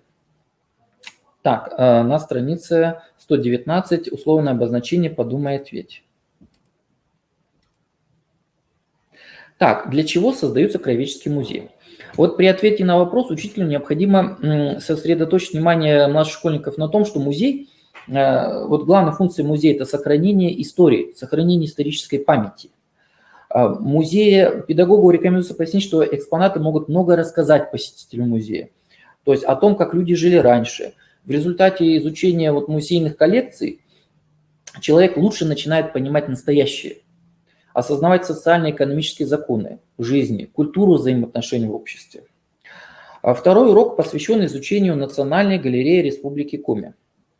Значит, актуализируйте знания школьников о таком понятии, как галерея. То есть галерея, или еще по-другому называют художественный музей, призван сохранить произведения изобразительного искусства как историко-культурную ценность. Рекомендуется вспомнить жанры живописи, которые существуют. Портрет, пейзаж, историческая живопись, батальная или военная живопись, архитектурная живопись, натюрморт. Учитель может дать задание. Вот в этом учебном пособии, край, в котором я живу, 4 класс, найти репродукции картин разных жанров. Вот, например, ребята, найдите в этой картине пейзаж. В этом учебном пособии пейзаж. Вот детям, например, могут привести пример картина Александра Безумова «Весна в Лимью» на странице 13. Репродукция картины Кочева-Пастух изображает портрет. Репродукция картины Энгельса Козлова «Октябрь в Коми-деревне» – это историческая живопись, да, изображающая какое-то историческое событие. Репродукция картины Постникова «Подвиг героя Советского Союза» – это военная или по-другому называют батальная живопись. И репродукция картины Безумова «Стройка в декабре» – это архитектурная живопись. Для расширения краеведческих знаний предложите учащимся прочитать текст «Сокровища галереи». В процессе чтения делайте паузы для рассматривания фотографий отдельных экспозиций Национальной галереи Республики Коми, а также фотоиллюстрации артефактов. После чтения текста учащимся предложите ответить на вопросы номер 2 и 3. С целью условное обозначение «Подумай, ответь», страница 119. С целью предвосхищения результата и уровня усвоения знаний дайте задание перечислить фамилии известных художников Республики Коми, о которых учащиеся узнали из учебных книг края, в котором я живу. Ну и младшие школьники могут вспомнить эти картины, могут вспомнить коми-художников, которые являются наглядно-дидактическим материалом учебного курса. За счет резервных часов по желанию педагога проведите экскурсию в городской сельский краеведческий музей. Но также для учащихся начальных классов общеобразовательных организаций Республики Коми рекомендуется посетить Национальный музей Республики Коми, все отделы, и Национальную галерею Республики Коми. Так, значит, тема «Финно-Угорский мир». Да, мы потихонечку уже подходим к концу. Значит, тема рассчитана на 1 час. На уроке учащиеся узнают о финно-угорских народах, проживающих на территории России и за рубежом. Предложите школьникам прочитать текст Ольги Евтихеевны Бондаренко на странице 120-123. Обратите внимание на внутритекстовые проблемные вопросы. Рассмотрите подробные иллюстрации. Попросите младших школьников описать традиционные национальные костюмы представителей финно-угорских народов. На большой карте, либо на административной карте России покажите, пожалуйста, младшим школьникам национальные республики Российской Федерации, коренное население которых это финно-угорский народ. Да? Значит, в коллективной работе обсудите значение словосочетания «родственные народы». Вот есть такое задание. Как ты понимаешь значение словосочетания «родственные народы»? Условное обозначение выполни сам. Вопрос задания номер 3. Вот в ходе обсуждения учителю рекомендуется пояснить, что родственные народы имеют общие корни, и схожесть выражается в традициях, в костюмах, в одежде, жилище, языке и культуре народа в целом. После прочтения текста подведите учащихся к мысли о том, что в традиционной культуре финно-угорских народов много общего.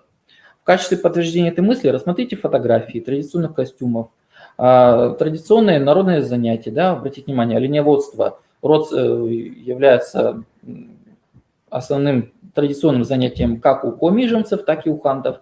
Ну и рассмотрите национальные узоры, орнаменты у разных финно-угорских народов. Так, последняя тема данного учебного курса называется «Как рождались народные праздники». Тема рассчитана на 1 час. На уроке учащиеся узнают о некоторых районных традиционных праздниках Республики Коми. Так, прочитайте вводный текст на странице 124. После этого организуйте комментированное чтение очерка Татьяны Ивановны Дроновой «Усыльмская горка», страница 124-125. Обратите внимание на фотографию, попросите учащихся рассказать, что запечатлено, да, на этой фотографии, какой из процессов. Учащимся можно дать следующее задание: описать по фотографии усыльмский костюм, фигуру, которую выполняют участники хоровода. Вместе с младшими школьниками прочитайте текст «Летней ночью на лугу», страница 125. Задайте по тексту следующие вопросы. Почему праздник получил название Лут? Почему праздник проводится летом? Какие яркие моменты праздника вы можете отметить? Хотелось ли вам побывать на празднике Лут? В процессе чтения и анализа текстов учителю важно обратить внимание на то, что традиционные праздники, они тесно связаны с жизнью и бытом коми-народа. Многие народные праздники, они посвящены определенным сельскохозяйственным работам. Предложите учащимся выполнить задание. Последнее задание в этом году, да, выполни сам, страница 125.